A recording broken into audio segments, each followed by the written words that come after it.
അസ്സലാമു അലൈക്കും വറഹ്മത്തുള്ളാഹി വബറകാതുഹു. കേരളത്തിൽ നമുക്കറിയാം, മതവിദ്യാഭ്യാസത്തിൻ്റെ ഒരുപക്ഷെ സംഘടിതമായിട്ടുള്ള മദ്രസ സംവിധാനം ആരംഭിക്കുന്നതിന് മുമ്പ് തന്നെ താമസിച്ചുകൊണ്ട് വിദ്യാർത്ഥികൾ പഠിക്കുന്ന സംവിധാനങ്ങൾ നമ്മുടെ നാട്ടിൻപുറങ്ങളിൽ ഓത്തുപള്ളികളായിട്ട് നിലനിന്നിരുന്നു. ആ ഓത്തുപള്ളികളിൽ നിന്ന് പിന്നീട് അത് രൂപം പ്രാപിച്ച് ഓത്തുപള്ളികൾ കാലക്രമേണ ഇന്ന് നമ്മൾ കാണുന്ന സംഘടിതമായ സ്ഥാപനങ്ങളിലേക്കും ദഅ്വ, ശരീഅത്ത് കോളേജുകൾ അടക്കമുള്ള സ്ഥാപനങ്ങളുടെ ഉത്ഭവത്തിലേക്ക് വഴിവെക്കുന്ന കാഴ്ചകൾ പിൽക്കാലത്ത് നമ്മൾ കണ്ടു.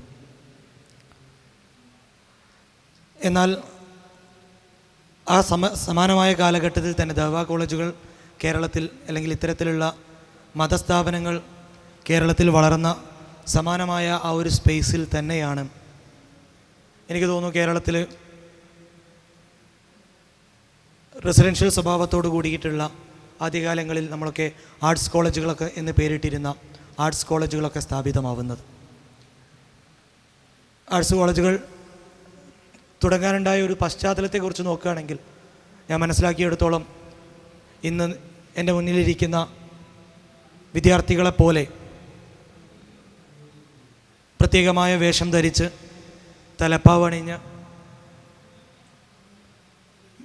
കൃത്യമായ ഒരു വർഷക്കാലം ഭൗതിക പഠനത്തോടൊപ്പം തന്നെ സമന്വയമായിട്ടുള്ള ദഅ്വ കോളേജുകൾ ഉണ്ടെങ്കിലും ഇത്തരത്തിലുള്ള വേഷം ധരിച്ചുകൊണ്ടും അല്ലെങ്കിൽ ഇത്തരത്തിലുള്ള സ്ഥാപനങ്ങളിലേക്ക് എത്തിപ്പെടാൻ പല വിധേന പ്രയാസം അനുഭവിക്കുന്ന ഒരു പറ്റം വിദ്യാർത്ഥികൾ കൂടി നമ്മുടെ ചുറ്റുപാടുകളിലുണ്ട്. അവരെ കൂടി ഉൾക്കൊണ്ടേണ്ടതുണ്ട്. അവർക്ക് കൂടി ദീൻ പഠിക്കാനും അവർക്കും കൂടി മതം പഠിക്കാനും ഒപ്പം നല്ല ഭൗതിക വിദ്യാഭ്യാസം നൽകാനും സ്ഥാപനങ്ങൾ അനിവാര്യമാണ് എന്നുള്ള ഒരു ബോധ്യങ്ങളിൽ നിന്നായിരിക്കണം ഞാൻ മനസ്സിലാക്കുന്നു 80കളുടെ അവസാനത്തിൽ അല്ലെങ്കിൽ 90കളിലൊക്കെയായി കേരളത്തിൽ ഒരുപാട് ആർട്സ് കോളേജുകൾ, ഇന്ന് നമ്മൾ കാണുന്ന പോലെയുള്ള ആർട്സ് ആൻഡ് സയൻസ് കോളേജുകളല്ല, എന്നാൽ നമ്മളന്ന് ആർട്സ് കോളേജുകൾ എന്ന് പേരിട്ട് വിളിച്ചിരിക്കുന്ന പല ആർട്സ് കോളേജുകളും പിറവിയെടുക്കുന്നത്. ഇന്ന് നമ്മൾ ചർച്ച ചെയ്യപ്പെടുന്ന റെസിഡൻഷ്യൽ സ്കൂളുകൾ ആ ഒരു ആർട്സ് കോളേജുകളുടെ, അല്ലെങ്കിൽ നേരത്തെ ഉണ്ടായിരുന്ന ഒരുപക്ഷെ ആ ആർട്സ് കോളേജുകൾ അവിടെയുള്ള വേഷം സാധാരണ പോലെ ഷർട്ടും പാൻറ്റിനും ഒപ്പം നല്ല വെള്ള തൊപ്പിയും ധരിച്ച് അവിടെ പഠിച്ചിറങ്ങിയ വിദ്യാർത്ഥികൾ, വ്യത്യസ്തമായ സ്ഥാപനങ്ങളിൽ നിന്ന് പഠിച്ചിറങ്ങിയ വിദ്യാർത്ഥികൾ വ്യത്യസ്തമായ വിപ്ലവകരമായിട്ടുള്ള ഉന്നതികളിലേക്ക് എത്തിപ്പെട്ടത് നമുക്ക് കാണാൻ സാധിക്കും. ആ സ്ഥാപനങ്ങളുടെ ഒരു പരിഷ്കൃത രൂപമായി കാലഘട്ടത്തിനനുസരിച്ച് ഒരുപക്ഷെ അത്തരം ആർട്സ് ആൻഡ് സയൻസ് കോളേജുകളിലെല്ലാം അന്ന് പ്രീ ഡിഗ്രികളായിരുന്നു. ഒരുപക്ഷെ നമ്മുടെ ഇന്നത്തെ ഹയർ സെക്കൻഡറി സംവിധാനത്തിന് മുമ്പുള്ള പ്രീ ഡിഗ്രികളും വ്യത്യസ്ത യൂണിവേഴ്സിറ്റികളുടെ ഡിഗ്രികളുമായിരുന്നു അന്ന് നൽകിയിരുന്നതെങ്കിൽ, കാലം മുന്നോട്ട് നീങ്ങിയ സമയത്ത് ഹയർ സെക്കൻഡറി സംവിധാനം കേരളത്തിൽ നിലവിൽ വരികയും ഡിസ്റ്റൻസ് എഡ്യൂക്കേഷൻ പോലെയുള്ള സംവിധാനങ്ങൾ കേരളത്തിൽ അപ്രസക്തമായി കൊണ്ടിരിക്കുന്ന ഒരു സാഹചര്യത്തിൽ കാലഘട്ടത്തിനനുസരിച്ച് ആ ഒരു സംവിധാനത്തിൽ വന്ന മാറ്റമാണ്, അല്ലെങ്കിൽ അപ്ഡേഷനാണ്, അല്ലെങ്കിൽ അതൊരു ആർട്സ് വിഷയങ്ങൾ മാത്രം കൈകാര്യം ചെയ്യുന്ന ഒരു ലിമിറ്റഡ് സ്പേസിൽ നിന്ന് ഇന്ന് ആ സ്ഥാപനങ്ങൾ മാറി ശാസ്ത്രവും ബിസിനസ്സും ആർട്സും എല്ലാം കൈകാര്യം ചെയ്യുന്ന ഒരു വൈഡ് സ്പെക്ട്രത്തിലേക്ക് ആ സ്ഥാപനങ്ങൾ മാറി. അത് പിൽക്കാലത്ത് ഇന്ന് കാണുന്ന രൂപത്തിലുള്ള ഒരുപാട് റെസിഡൻഷ്യൽ സ്ഥാപനങ്ങളായിട്ട് കേരളത്തിലെ അങ്ങോളം ഇങ്ങോളം ഒരുപക്ഷെ ഞങ്ങളിൽ ഇരിക്കുന്ന പലരും അത്തരത്തിലുള്ള പല ആർട്സ് ആൻഡ് സയൻസ് റെസിഡൻഷ്യൽ കോളേജുകളുടെ കൂട്ടായ്മകൾ രൂപപ്പെടുത്തിയപ്പോൾ ഒരുപാട് നേരത്തെ വിരലിലെണ്ണാവുന്ന സ്ഥാപനങ്ങളിൽ നിന്ന് മാറി ഒരുപാട് സ്ഥാപനങ്ങളിലേക്ക് അത് വളർന്ന് പന്തലിച്ചു. ഇന്ന് ദഅ്വ കോളേജുകൾ പോലെ, അല്ലെങ്കിൽ ശരീഅത്ത് കോളേജുകൾ പോലെ ഇത്തരത്തിലുള്ള സ്ഥാപനങ്ങൾ കൂടി ഒരു അനിവാര്യതയായി മാറിയിട്ടുണ്ട്. അവിടെ നിന്നാണ് ഈ ചർച്ചയുടെ ആമുഖം ഞാൻ തുടങ്ങി വെക്കുന്നത്. ബഹുനീരായിട്ടുള്ള പേരോട് ബഷീർ ഹസീരി ഉസ്താദും ഫൈസറും സവാദ് സാറും ഒക്കെ ആ വിഷയത്തിലേക്ക് ഒരുപാട് കാര്യങ്ങൾ ആഡ് ചെയ്യും. ഈ ഒരു പശ്ചാത്തലത്തിൽ നിന്ന് വേണം ഞാൻ മനസ്സിലാക്കുന്നു ഇന്ന് വർക്ക് ചെയ്തുകൊണ്ടിരിക്കുന്ന ഇത്തരത്തിലുള്ള റെസിഡൻഷ്യൽ സ്ഥാപനങ്ങളുടെ, ആ റെസിഡൻഷ്യൽ സ്ഥാപനങ്ങൾ മുന്നോട്ട് വെക്കുന്ന കാഴ്ചപ്പാടുകളുടെ, അല്ലെങ്കിൽ ആ റെസിഡൻഷ്യൽ സ്ഥാപനങ്ങളിൽ നിന്ന് പുറത്തേക്ക് വിടുന്ന ഔട്ട്പുട്ടുകളുടെ എത്രത്തോളം അതിന് പോസിബിലിറ്റി ഉണ്ട്. നേരത്തെ നിങ്ങൾക്കറിയാം ദവ കോളേജുകളും അല്ലെ സമന്വയ വിദ്യാഭ്യാസമൊക്കെ തുടങ്ങി വെച്ച പോലെ ഈ ഒരു സംവിധാനം കൂടി കേരളത്തിൽ ശക്തിപ്പെടേണ്ടതിൻ്റെ ആവശ്യകത നമുക്ക് ചർച്ചയിലേക്ക് പോകാമെന്ന് ഉണർത്തിക്കൊണ്ട് ബാക്കി പാനലിസ്റ്റുകളെ ചർച്ചയിലേക്കായിട്ട്. അസ്സലാമു അലൈക്കും വറഹ്മത്തുള്ളാഹി. റെസിഡൻഷ്യൽ സ്കൂളുകളുടെ പുതിയ കാലത്തെ വരവും ഇനിയുള്ള കാലത്ത് അതിൻ്റെ ഒരു ഇമ്പോർട്ടൻസ് എത്രമാത്രമുണ്ട്, ഇതാണ് ഈ ഒരു ചർച്ചയുടെ പ്രാധാന്യം. പ്രത്യേകിച്ച് ഈ ഒരു കാലഘട്ടത്തിൽ സ്കൂളുകളുടെ തന്നെ ആവശ്യമുണ്ടോ എന്നുള്ളതാണ് പ്രധാനപ്പെട്ട ഒരു ക്വസ്റ്റ്യൻ. കാരണം നമ്മളുടെ വീട്ടിൽ ഒരു ലാപ്ടോപ്പോ അല്ലെങ്കിൽ ഒരു ടാബ്ലറ്റോ എന്തെങ്കിലുമൊക്കെ നമ്മളുടെ കയ്യിലുണ്ടെങ്കിൽ, ഒരു ഡിവൈസ് ഉണ്ടെങ്കിൽ, നമ്മൾക്ക് ബെഡിലേക്ക് എത്തുന്ന നോളജിൻ്റെ അളവ് ഒരു പക്ഷേ നമ്മൾ രാവിലെ മുതൽ വൈകുന്നേരം വരെ സ്കൂളിൽ പോയിട്ട് പഠിക്കുന്നതിനേക്കാൾ ഒരുപാട് കൂടുതലാണ്. ആ കാലഘട്ടത്തിൽ നമ്മൾ സ്കൂളിലേക്ക് രാവിലെ മുതൽ വൈകുന്നേരം വരെ വരണമെന്ന് മാത്രമല്ല പറയുന്നത്, നിങ്ങൾ 24/7 ഒരു ക്യാമ്പസിൽ നിന്നുകൊണ്ട് പഠിക്കണം എന്നാണ് റെസിഡൻഷ്യൽ സ്കൂളിൻ്റെ കോൺസെപ്റ്റ്. പ്രധാനപ്പെട്ട ക്വസ്റ്റ്യൻ ഇതാണ്, ഈ ഒരു കാലഘട്ടത്തിൽ ഇതിൻ്റെ ഇമ്പോർട്ടൻസ് എന്താണ്? റെസിഡൻഷ്യൽ സ്കൂളുകളുടെ തുടക്കം എന്ന് പറയുകയാണെങ്കിൽ, അല്ലെങ്കിൽ ഈ ഒരു സിസ്റ്റം നമ്മൾ ശരിക്കും പറഞ്ഞാൽ പ്രവാചകൻ സല്ലല്ലാഹു അലൈഹി വസല്ലമ തങ്ങളുടെ കാലഘട്ടം മുതൽ അഹ്ലുസുഫയുടെ ആ ഒരു പാരമ്പര്യം മുതൽ കേരളത്തിലേക്ക് വരികയാണെങ്കിൽ നമ്മളുടെ മഖ്ദൂമുമാരുടെ പാരമ്പര്യം മുതൽ ഇനി ഇന്ത്യൻ സെനാരിയോയിൽ നമ്മളതിനെ പഠിക്കുകയാണെങ്കിൽ ഗുരുകുല സമ്പ്രദായം അടക്കം എല്ലാത്തിലും ഈ ഒരു സിസ്റ്റം ഉണ്ട്. അതായത് ഒരു ഹാബിറ്റാറ്റ് ക്രിയേറ്റ് ചെയ്യുന്നു, ആ ഹാബിറ്റാറ്റിൻ്റെ ഉള്ളിൽ നമ്മൾ കയറിയിട്ട് നമ്മൾ ആ ഹാബിറ്റാറ്റിൻ്റെ ഭാഗമായിട്ട് മാറുന്നു, എന്നിട്ട് അതിനോടൊപ്പം പഠിച്ച് വളരുന്ന ഒരു സിസ്റ്റം. പക്ഷേ ഈ ഒരു കാലഘട്ടം എന്ന് പറയുമ്പം ടെക്നോളജി ഇത്രമാത്രം അഡ്വാൻസ്ഡായി, നിങ്ങൾക്കൊരു പ്രൊജക്റ്റ് കിട്ടിയാൽ അതിൻ്റെ പ്രോംപ്റ്റ് നമ്മൾ ChatGPTയിലേക്കോ ബാർഡിലേക്കോ കൊടുത്താൽ ആൻസർ കിട്ടുന്നൊരു കാലഘട്ടത്തിൽ, അല്ലെങ്കിൽ നമ്മൾ ചിന്തിക്കുന്നതിൻ്റെ അപ്പുറത്ത് നമ്മൾ ചെയ്യാനിരിക്കുന്നതിൻ്റെ റിസൾട്ട് നമ്മൾക്ക് തരുന്ന ഒരു കാലഘട്ടത്തിൽ എന്താണ് ഈ റെസിഡൻഷ്യൽ സ്കൂളുകളുടെ ഇമ്പോർട്ടൻസ്? ഇതാണ് ഈ ഒരു ചർച്ചയുടെ മർമ്മം എന്ന് ഞാൻ വിചാരിക്കുന്നു. യഥാർത്ഥത്തിൽ നിങ്ങൾ ചിന്തിക്കുന്നുണ്ടോയെന്നറിയില്ല, ഈ ഒരു കാലഘട്ടത്തിൽ പ്രത്യേകിച്ചും ഒരു ലാസ്റ്റ് കോവിഡിൻ്റെ ശേഷമാണെന്ന് തോന്നുന്നുണ്ട്, കുറച്ചധികം റെസിഡൻഷ്യൽ സ്കൂളുകൾ ഒരുമിച്ച് വരാൻ തുടങ്ങിയിട്ടുണ്ട്. സ്വാഭാവികമായിട്ടും വെറുതെ ഒരു സ്ഥാപനം മുളച്ചു പൊന്തുക, അല്ലെങ്കിൽ കേരളത്തിൽ മലബാറിൽ ഇങ്ങനെ സ്ഥാപനങ്ങൾ കൂടുതൽ വന്നുകൊണ്ടേയിരിക്കുക, അങ്ങനെ ഉണ്ടാവില്ല. സമൂഹത്തിൽ അതിനൊരു വലിയ ഇമ്പോർട്ടൻസ് ഉണ്ട്, ആളുകൾ അത് സീക്ക് ചെയ്തുകൊണ്ടിരിക്കുന്നുണ്ട്. ഈ ഇമ്പോർട്ടൻസ് എങ്ങനെ ഉണ്ടായി വന്നു എന്നുള്ളത് കേരളത്തിലെ പുതിയ ചുറ്റുപാടുകളുമായി ബന്ധപ്പെട്ട്, നമ്മൾ ജീവിക്കുന്ന നമ്മളുടെ സറൗണ്ടിങ്സുമായി ബന്ധപ്പെട്ട് കിടക്കുന്ന ഒരു കാര്യമാണ്. ഒരു കേരളത്തിൻ്റെ ഒരു ഫൈനാൻഷ്യൽ സ്രോതസ്സ് എന്ന് പറഞ്ഞാൽ എപ്പോഴും അബ്രോഡ് നിന്നിട്ടുള്ള ഫൈനാൻഷ്യൽ സ്രോതസ്സായിരിക്കും. പ്രത്യേകിച്ച് അതിൽ ഗൾഫിൽ നിൽക്കുന്ന NRIs ഉണ്ട്, മറ്റ് രാജ്യങ്ങളിലുള്ള NRIs ഉണ്ട്. അവർക്കൊക്കെ ലഭിച്ചുകൊണ്ടിരിക്കുന്ന ഫിനാൻഷ്യൽ സ്രോതസ്സ് ഉണ്ട്. പക്ഷേ അവരൊക്കെ ലാക്ക് ചെയ്യുന്നൊരു കാര്യം എന്താണെന്ന് വെച്ചാൽ, അവരുടെ കുട്ടികളെ കൃത്യമായിട്ട് അവർ വിചാരിക്കുന്ന രീതിയിലേക്ക് എഡ്യൂക്കേറ്റ് ചെയ്യാൻ പറ്റുന്നില്ല എന്നുള്ളതാണ്. ശരിക്കും പറഞ്ഞാൽ ഈ ഒരു ലാക്ക് ചെയ്യുന്ന കൃത്യമായിട്ടുള്ള എഡ്യൂക്കേഷൻ സിസ്റ്റത്തിൻ്റെ ആ ഒരു ഗ്യാപ്പ് ഫില്ല് ചെയ്യാൻ വേണ്ടിയിട്ട് തന്നെയാണ് നിലവിൽ ഈ തരത്തിലുള്ള റെസിഡൻഷ്യൽ സ്കൂളുകൾ വരുന്നത്. അപ്പോൾ ഒരു ക്വസ്റ്റ്യൻ വരുന്നത് ഇങ്ങനെയാണ്, നമ്മളുടെ നേരത്തെ ഉണ്ടായിരുന്ന ബോർഡിംഗ് സ്കൂളുകൾ, ഹോസ്റ്റൽ സംവിധാനങ്ങൾ, ഇങ്ങനത്തെ ബോർഡിംഗ് സ്കൂളുകളാണെങ്കിലും ഹോസ്റ്റലുകളാണെങ്കിലും നേരത്തെ പറഞ്ഞ ആർട്സ് കോളേജുകളാണെങ്കിലും ഇതിൽ നിന്നൊക്കെ വ്യത്യസ്തമായി ഇപ്പോഴത്തെ റെസിഡൻഷ്യൽ സ്കൂളുകൾക്ക് എന്താണ് വ്യത്യാസം? അതൊരു മേജർ വ്യത്യാസം നമ്മൾ മനസ്സിലാക്കേണ്ടത്, ഇപ്പോഴത്തെ ക്യാമ്പസുകളിൽ പഠിപ്പിച്ചുകൊണ്ടിരിക്കുന്നത് ലൈഫാണ്. ലൈഫ് സ്കൂൾ എന്ന് പറയുന്ന കോൺസെപ്റ്റിലാണ് മിക്ക ക്യാമ്പസുകളും റൺ ചെയ്തുകൊണ്ടിരിക്കുന്നത്. എന്ന് വെച്ചാൽ എന്തെങ്കിലും ഒരു ടെക്നിക്കൽ എഡ്യൂക്കേഷൻ പഠിക്കുന്നതിന് പകരം ജീവിതം എങ്ങനെയായിരിക്കണം, ഞാൻ എങ്ങനെ ജീവിക്കണം, ജീവിതം എങ്ങനെയായിരിക്കണം, ഏത് രീതിയിൽ ജീവിച്ച് പഠിക്കാം എന്നതാണ് ലൈഫ് സ്കൂളിൻ്റെ കോൺസെപ്റ്റ് എന്ന് പറയുന്നത്. ഇത് കുറച്ചുകൂടി ഡെപ്തിലേക്ക് പോയിട്ട് നമ്മൾ ചർച്ച ചെയ്യുകയാണെങ്കിൽ, നമ്മളുടെയൊക്കെ നിരന്തരം കാണുന്ന വാർത്തകളിൽ നമ്മൾ ശ്രദ്ധിക്കുന്ന ചില കാര്യങ്ങളുണ്ട്. ഇപ്പോൾ ഈ അടുത്ത് ഒരു MBBS പഠനം പൂർത്തിയാക്കിയ ഒരു വ്യക്തിയുടെ ആത്മഹത്യയുമായി ബന്ധപ്പെട്ട് ഒരുപാട് ചർച്ചകൾ കേരളത്തിൽ നടന്നു. യഥാർത്ഥത്തിൽ എഡ്യൂക്കേറ്റഡ് ആണ് അവർ. പക്ഷേ അത് റിപ്പോർട്ട് ഇങ്ങനെ ആയിരുന്നു, സ്ത്രീധനവുമായി ബന്ധപ്പെട്ട റിപ്പോർട്ടുകളൊക്കെ ആണെങ്കിലും ഞാൻ വിചാരിക്കുന്നില്ല ഒരു സ്ത്രീധനം എന്ന് പറയുന്നത് പരസ്പരമുള്ള സ്നേഹത്തിൻ്റെ അളവുകോലായിട്ട് പരിഗണിക്കുകയും അതിൻ്റെ ഒരു ബാക്കി പത്രമാണ് ആ മരണത്തിലേക്ക് ലീഡ് ചെയ്തതെന്നൊന്നും വിചാരിക്കുന്നില്ല. അതിന് പകരം അവരുടെ മെൻ്റൽ സ്റ്റേറ്റിനെ കൺട്രോൾ ചെയ്യാൻ പറ്റാതിരിക്കുകയും ഏത് സ്ട്രെസ്സിനെയും മാനേജ് ചെയ്യാൻ പറ്റാത്ത ആളുകളായിട്ട് എഡ്യൂക്കേറ്റഡ് ആയിട്ടുള്ള ആളുകൾ മാറിപ്പോകുന്നുണ്ട് എന്നുള്ളതാണ്. WHO 10 എസെൻഷ്യലായിട്ട് നമ്മൾ നേടിയെടുക്കേണ്ട ലൈഫ് സ്കില്ലിനെ കുറിച്ച് പറയുന്നുണ്ട്. അതിലേറ്റവും പ്രധാനമായിട്ട് അവർ മുമ്പോട്ട് വെക്കുന്നത് സ്ട്രെസ് എങ്ങനെ മാനേജ് ചെയ്യാൻ പറ്റും എന്നുള്ളതാണ്. അതൊരു ലൈഫ് സ്കില്ലായിട്ടാണ് അവർ മുന്നോട്ട് വെക്കുന്നത്. അപ്പോൾ ഈ സ്ട്രെസ്സ് മാനേജ് ചെയ്യുന്നതിനെ ഒരു ലൈഫ് സ്കില്ലായിട്ട് മുമ്പോട്ട് വെക്കുകയും അത് ജനങ്ങൾ നിർബന്ധമായി പഠിച്ചിരിക്കണം, പ്രത്യേകിച്ച് ഒരു വിദ്യാർത്ഥി പഠിച്ചിരിക്കണം എന്ന് പറയുന്നിടത്ത് നമ്മളുടെ ഇത്തരത്തിലുള്ള റെസിഡൻഷ്യൽ ക്യാമ്പസുകൾക്ക് വളരെ വലിയ ഇമ്പോർട്ടൻസ് ഉണ്ട്. ഈ അടുത്ത് വേറൊരു റിപ്പോർട്ട് നിങ്ങൾ കണ്ടിട്ടുണ്ടാകും. ഒരു ചെറിയ കുട്ടി, എനിക്ക് തോന്നുന്നു 1ാം ക്ലാസ്സിലിട്ടാണ് പഠിക്കുന്നത്. ആ കുട്ടി മൊബൈൽ ഫോണ് ആർഗ്യൂ ചെയ്ത് എനിക്ക് എന്തായാലും മൊബൈൽ ഫോൺ വേണം. പക്ഷേ വീട്ടുകാർ ആ മൊബൈൽ ഫോൺ പ്രൊവൈഡ് ചെയ്തില്ല.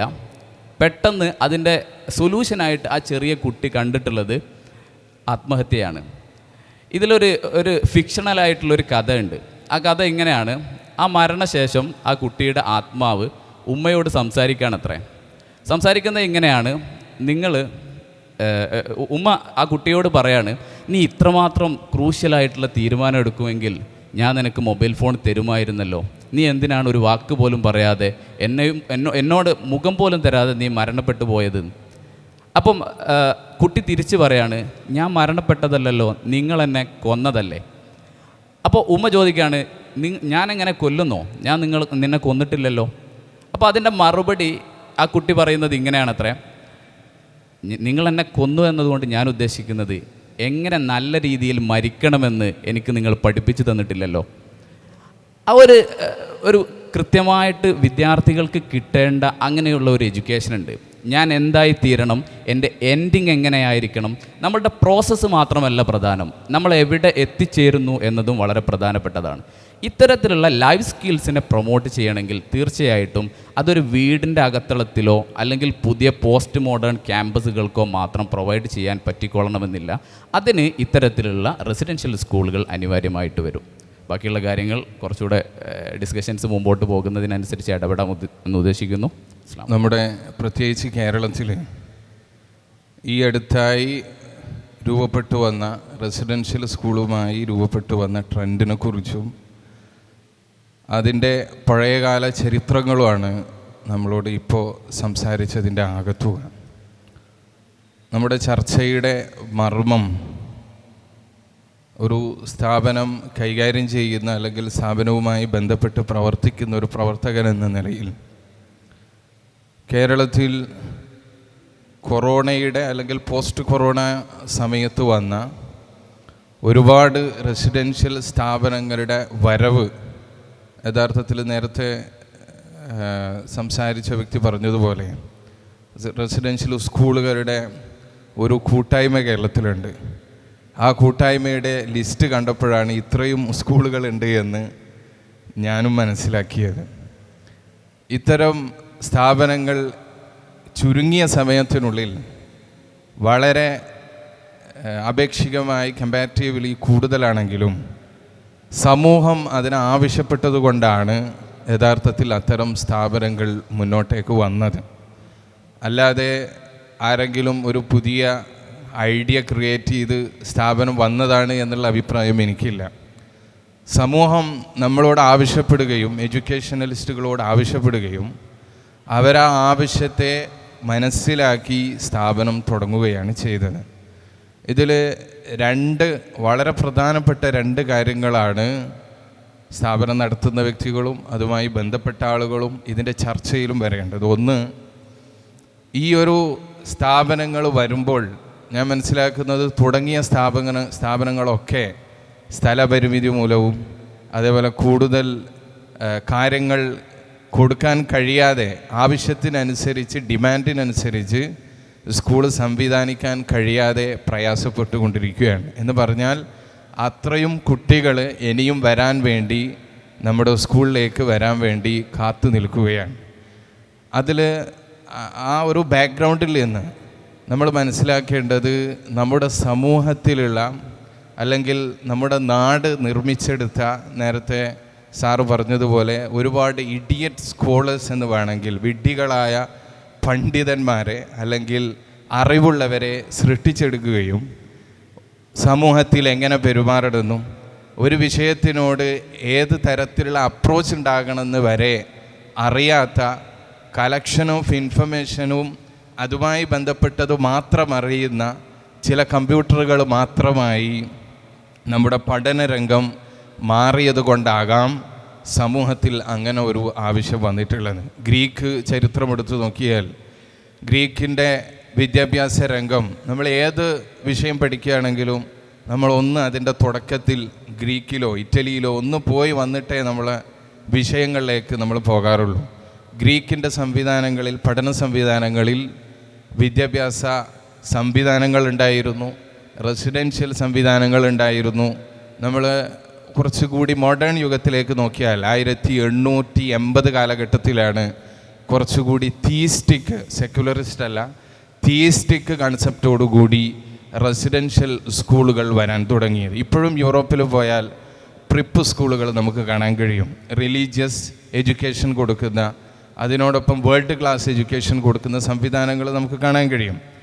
ഈ സംവിധാനങ്ങളൊക്കെ നമ്മുടെ നാട്ടിൽ ഗ്ലോബലൈസേഷൻ മുഖേന എത്തുകയും അതേ പ്രകാരം തന്നെ നേരത്തെ ഇവിടെ പറഞ്ഞതുപോലെ നമ്മുടെ നാട്ടിലുള്ള നിലവിലുള്ള ട്രഡീഷണൽ മെത്തേഡുകൾക്ക് പകരം ഞാൻ സ്കൂള് നടത്തുന്ന സമയത്ത് തന്നെ നമ്മുടെ വിദ്യാർത്ഥികളുമായും മറ്റ് സ്ഥാപനങ്ങളിൽ പഠിക്കുന്ന വിദ്യാർത്ഥികളുമായി സംവദിച്ചപ്പോൾ അവരൊക്കെ പറയുന്ന ഒരു കാര്യമുണ്ട്.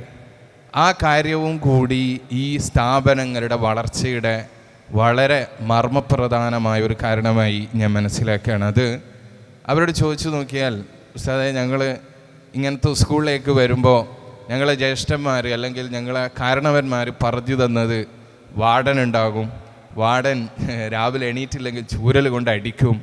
ആ ഒരു റെസിഡൻഷ്യൽ സംവിധാനമായിരുന്നു ഒരു പക്ഷേ 2010, എൻ്റെ ഒരു കാഴ്ചപ്പാടാണ്, ചിലപ്പോൾ 2015 വരെ ഉണ്ടായിരുന്നത്. ഇന്ന് നേരത്തെ തസ്നീം സാറും ഫായിസ് സാറും പറഞ്ഞതുപോലെ ലൈഫ് സ്കൂൾ കൺസെപ്റ്റിലേക്ക് ലോകവും നമ്മുടെ സ്കൂളുകളും മാറി തുടങ്ങിയിരിക്കുകയാണ്. ഇത് റെസിഡൻഷ്യൽ സ്കൂളിൽ മാത്രം രൂപപ്പെടേണ്ടതല്ല, എല്ലാ സ്കൂളുകളിലേക്കും പടർന്ന് പന്തലിക്കേണ്ട ആശയങ്ങളാണ്. ഇപ്പോൾ തന്നെ സെക്യുലറിസ്റ്റുകൾ ബ്രീഡ് ചെയ്യുന്ന നമ്മുടെ എഡ്യൂക്കേഷൻ സിസ്റ്റത്തിൽ, നമ്മുടെ NEP-യിൽ പോലും മുൻപ് കാലത്ത് തന്നെ ബ്രിട്ടീഷ് കരിക്കുലത്തിലും എഡക്സിലും എല്ലാ കരിക്കുലത്തിലും കാണുന്ന ഒരു വളരെ പ്രധാനപ്പെട്ട വിദ്യാഭ്യാസ കാഴ്ചപ്പാടാണ് ഹോളിസ്റ്റിക് അപ്രോച്ച്. മനുഷ്യൻ്റെ ഫിസിക്കൽ, ഇമോഷണൽ, അതേപോലെ അവരുടെ സോഷ്യൽ, ഇതുമായി ബന്ധപ്പെട്ട വളർച്ചയ്ക്ക് ഉതകുന്ന ഇടങ്ങൾക്ക് മാത്രമേ ഇനി നിലനിൽപ്പുള്ളൂ. അത്തരം സ്ഥാപനങ്ങൾക്ക് മാത്രമേ മുന്നോട്ടേക്ക് പോകാനും കഴിയുള്ളൂ. പേടിപ്പിച്ച് നിർത്തി ഭീകരാന്തരീക്ഷം നിർമ്മിച്ചെടുത്ത്, അതേപോലെ നമ്മൾ ക്യാപ്സ്യൂളുകളാക്കി അവരുടെ വായിൽ ഉറ്റിച്ചു കൊടുത്ത് എക്സാമുകൾക്ക് അവർ ഒമിറ്റ് ചെയ്യുന്ന സിസ്റ്റങ്ങൾക്ക് നിലനിൽപ്പില്ല എന്നുള്ളതാണ് ഈ റെസിഡൻഷ്യൽ സംവിധാനങ്ങൾ നമുക്ക് നൽകുന്ന ഏറ്റവും വലിയ മെസ്സേജ്. ഇനി വരുന്ന സമയത്ത് ഇൻഷാ അല്ലാഹ് കമൻറ്റ് ചെയ്യാമെന്ന് തോന്നുന്നു. റെസിഡൻഷ്യൽ സ്കൂളുകളുടെ ഇമ്പോർട്ടൻസിനെ കുറിച്ച് ചർച്ച ചെയ്യുന്ന സമയത്ത് സ്കൂളിനെ കുറിച്ചും ചെറിയ രൂപത്തിൽ നമ്മുടെ ഫായിസ് സാർ ഇവിടെ പറയുകയുണ്ടായി. ഒരുപാട് സ്കൂളുകൾ ഇവിടെ ഉണ്ടായിരിക്കെ, സാധാരണ ഡേ സ്കൂളിംഗ് ഇവിടെ ഉണ്ടായിരിക്കെ, പിന്നെ എന്തുകൊണ്ട് നമ്മൾ റെസിഡൻഷ്യൽ സ്കൂളിലേക്ക് പോകണം എന്നുള്ള ഒരു ചിന്ത വരുന്ന സമയത്താണ് നമ്മൾ സ്കൂളിൻ്റെ ഒരു ചരിത്രത്തെക്കുറിച്ച്, എങ്ങനെയാണ് സ്കൂൾ, നമ്മളിപ്പോൾ ജീവിച്ചുകൊണ്ടിരിക്കുന്ന ഇന്ത്യയിൽ സ്കൂൾ എന്നുള്ളൊരു സംഭവം എങ്ങനെയാണ് എക്സിസ്റ്റ് ചെയ്തത് അല്ലെങ്കിൽ ഉണ്ടായി വന്നത് എന്നുള്ളതിനെക്കുറിച്ച് അറിയേണ്ടത്. നമുക്കറിയാം, ബ്രിട്ടീഷുകാരായിരുന്നു മുഗൾ ഭരണത്തിന് ശേഷം ഇന്ത്യയിൽ ഉണ്ടായിരുന്നത്. അതിനുശേഷം അവരുടെ താല്പര്യം കൊണ്ട്, അവരുടെ പല ബിസിനസ് താല്പര്യങ്ങൾ കൊണ്ടോ അല്ലെങ്കിൽ ഇന്ത്യയെ കൊള്ളയടിക്കുക എന്നുള്ള ഉദ്ദേശം കൊണ്ട് മറ്റു പല രാജ്യങ്ങളിലും പോയതുപോലെ വളരെ റിസോഴ്സ്ഫുൾ ആയിട്ടുള്ള ഒരു രാജ്യമായതുകൊണ്ട് ഇന്ത്യയിലും ബ്രിട്ടീഷുകാരെത്തുകയും അവരുടെ ആവശ്യങ്ങൾക്ക് വേണ്ടിയിട്ട് ഉപയോഗപ്പെടുത്താൻ വേണ്ടിയിട്ട് ഇന്ത്യയിലുള്ള ഒരുപാട് ആളുകളിൽ നിന്ന് വേണ്ട ക്ലർക്കുമാരെയൊക്കെ ഉണ്ടാക്കാൻ വേണ്ടി ഒരു സിസ്റ്റം വേണം എന്ന ചിന്തയിൽ നിന്നാണ് സ്കൂൾ സിസ്റ്റം ഇന്ത്യയിലേക്ക് വരുന്നത്. വളരെ രസകരമായ ഒരു ചരിത്രം നമുക്കറിയാം. നമ്മുടെ എഡ്യൂക്കേഷൻ സിസ്റ്റത്തിൻ്റെ റൂട്ട് അന്വേഷിച്ച് പോയാൽ അതെത്തുക മക്കാളെ എന്ന് പറഞ്ഞ ആളെടുത്തേക്കാണ്. തോമസ് മക്കാളെ എന്ന് പറഞ്ഞ മക്കാളെ മിനിറ്റ്സ് 1830-കളിലാണ് മക്കാളെ മിനിറ്റ്സ് ഉണ്ടാവുന്നത്. അപ്പോൾ മക്കാളേൻ്റെ ഒരു പ്രത്യേകത എന്താണെന്ന് ചോദിച്ചിട്ടുണ്ടെങ്കിൽ, മക്കാളെ ഒരു വലിയ ലിംഗ്വിസ്റ്റിക് കഴിവുള്ള ആളാണ്. മൂപ്പര് ബേസിക്കലി ഒരു ഹിസ്റ്റോറിയനും പൊളിറ്റീഷ്യനൊക്കെ ആയിരുന്നു ബ്രിട്ടനിലുള്ള. പക്ഷേ മൂപ്പര് ഇന്ത്യയിൽ വരാനുള്ള കാരണം മൂപ്പര് ലാംഗ്വേജ് പെട്ടെന്ന് അഡാപ്റ്റ് ചെയ്യാൻ കഴിയുന്ന ഒരാളാണ് എന്നുള്ള നിലയിലാണ്. അപ്പോൾ ബ്രിട്ടീഷുകാർ അവരുടെ ആവശ്യാർത്ഥം 1800-കളിൽ ഇനിയിപ്പോൾ ഇങ്ങനെ പോയാൽ നമുക്ക് കുറച്ചും കൂടെയൊക്കെ ആളുകളെ ഇന്ത്യയിൽ നിന്ന് തന്നെ അവരുടെ സഹായത്തിന്, അവരുടെ കൂടുതൽ ഇന്ത്യയിൽ നിന്നുള്ള സാമ്പത്തിക കാര്യങ്ങൾ ഇന്ത്യക്ക് പുറത്ത് കടത്താൻ വേണ്ടി ബ്രിട്ടൻ്റെ ഒരു നിലനിൽപ്പിന് വേണ്ടി അവർക്ക് അങ്ങോട്ട് കൊണ്ടുപോകാൻ വേണ്ടിയിട്ട് കൂടുതൽ റിസോഴ്സുകൾ സെറ്റാക്കാൻ വേണ്ടി ഇന്ത്യയിൽ നിന്ന് തന്നെ ആളെ കണ്ടെത്താൻ വേണ്ടിയിട്ടാണ് ഇന്ത്യയിലുള്ള ആളുകളെ ശരിയാക്കി എടുക്കാൻ വേണ്ടിയിട്ട് ഉദ്ദേശിക്കുന്നത്. അതിന് വേണ്ടിയിട്ട് ലിറ്ററസി എന്ന് പറഞ്ഞൊരു സംഭവം വളരെ അത്യാവശ്യമാണ്. അപ്പം ലിറ്ററസി ഉണ്ടാക്കാൻ വേണ്ടിയിട്ട് എങ്ങനെയാണ് ഇന്ത്യയിലുള്ള ആളുകളെ ട്രെയിൻ ചെയ്യേണ്ടത് എന്നുള്ള ചർച്ചയിൽ നിന്നാണ് തോമസ് മക്കാളയിലേക്ക് എത്തുന്നത്. അപ്പോൾ ഈ തോമസ് മക്കാളെ എങ്ങനെ ഇന്ത്യയിലേക്ക് ഈ ഒരു ഉദ്യമമായിട്ട് വരികയാണ്. തോമസ് മക്കാളനെ കുറിച്ച് പറയാറുള്ളത്, മക്കാളെയും ഒരു ഗുജറാത്തിനെയും ഒരാഴ്ച ഒരു റൂമിലിട്ട് വാതിലടച്ചാൽ ഗുജറാത്തിയെക്കാട്ടിലും ഉഷാറായിട്ട് മക്കാളെ ഗുജറാത്തി സംസാരിക്കും എന്നുള്ളതാണ്. പക്ഷേ ഇവിടെ ഇന്ത്യയുടെ സിസ്റ്റത്തിൽ മക്കാളെ പരാജയപ്പെടുകയാണ്. കാരണം എന്താ വെച്ചിട്ടുണ്ടെങ്കിൽ, വളവിൽ പുതിയ ഭാഷകൾ, ഓരോ സ്ഥലത്ത് പുതിയ ഭാഷ, എഴുത്തുള്ള ഭാഷ, എഴുത്തില്ലാത്ത ഭാഷ, ഡിഫറെൻറ്റ് സ്ലാങ്ങുകൾ, ഇങ്ങനെ തുടങ്ങിയിട്ട് നമ്മളൊരു നാടൻ ഭാഷയിൽ പറഞ്ഞാൽ മക്കാളയ്ക്ക് തല കറങ്ങാണ്. അപ്പം ഈ സിസ്റ്റത്തിൽ നിന്നാണ് മക്കാള എന്താവുന്നത്, വൺ ഫിറ്റ് ഫോർ ഓൾ എന്ന് പറഞ്ഞൊരു സിസ്റ്റത്തിൽ. കാരണം ഇവരെ മനസ്സിലാക്കിയിട്ട് അവർക്ക് വേണ്ടിയിട്ടൊരു സിസ്റ്റം ഉണ്ടാക്കുക എന്നുള്ളത് ഒരു പ്രാക്ടിക്കൽ സംഭവമല്ല എന്ന് തിരിച്ചറിഞ്ഞ് ഒരു സിസ്റ്റം അങ്ങോട്ട് ഉണ്ടാക്കി. വൺ ഫിറ്റ് ഫോർ ഓൾ എന്ന് പറഞ്ഞൊരു സിസ്റ്റം ഉണ്ടാക്കി. അതിനുശേഷം ഇങ്ങനെ നമ്മളെ ഒരു എഡ്യൂക്കേഷൻ ഹിസ്റ്ററി പഠിച്ചാൽ 1986 എഡ്യൂക്കേഷൻ പോളിസി പ്രകാരമാണ് ഇവിടെ ഇരിക്കുന്ന നമ്മളൊക്കെ പഠിച്ചിട്ടുള്ളത് എന്നുള്ളതാണ്. 1986 ഏറ്റവും അവസാനമായിട്ട് എഡ്യൂക്കേഷൻ പോളിസി വന്നത്. അതിൻ്റെ ബേസിലാണ്, എഡ്യൂക്കേഷൻ പോളിസിൻ്റെ ബേസിലാണ് കരിക്കുലം ഫ്രെയിം വർക്കുകൾ ഉണ്ടാവാറുള്ളത്. കരിക്കുലം ഫ്രെയിം വർക്കിൻ്റെ ബേസിലാണ് സിലബസുകൾ ഉണ്ടാവാറുള്ളത്. അപ്പോൾ 1986 രാജീവ് ഗാന്ധിയുടെ കാലത്താണ് അവസാനമായിട്ട് ഔദ്യോഗികമായിട്ട് പോളിസി വന്നത്. പിന്നെ ഇപ്പോൾ മോഡി ഗവൺമെൻറ് 2020 പുതിയ, നിങ്ങൾക്ക് കേട്ടിട്ടുണ്ടാവും, NEP എന്ന് പറഞ്ഞ നാഷണൽ എഡ്യൂക്കേഷൻ പോളിസി എന്നാണ് അതിന് പറയാറുള്ളത്. 1986 ശേഷം 2020 പുതിയ പോളിസി ഉണ്ടാവുന്നത്. അപ്പോൾ എത്രത്തോളം ബ്രിട്ടീഷുകാർക്ക് വേണ്ടിയിട്ടുള്ള ഒരു സിസ്റ്റം, അതായത് വെറും ക്ലർക്കുമാരെ സൃഷ്ടിക്കാൻ വേണ്ടിയിട്ടുള്ള ഒരു സിസ്റ്റമാണ് നമ്മളിപ്പോഴും റൺ ചെയ്തുകൊണ്ടിരിക്കുന്നത് എന്ന് നമ്മൾ ചിന്തിക്കുന്ന സമയത്ത് നമുക്കറിയാം, മാർച്ച് ഏപ്രിൽ മാസങ്ങളിൽ സാധാരണയായിട്ട് നമ്മുടെ നാടുകളിൽ സ്കൂൾ അവധികൾ ഉണ്ടാവാറുണ്ട്. അതെന്തുകൊണ്ടാണ് മാർച്ചിലായത് നിങ്ങൾ ആരെങ്കിലും ചിന്തിച്ചിട്ടുണ്ടോ? അതെന്തുകൊണ്ട് ഡിസംബറിലായിക്കൂടാ?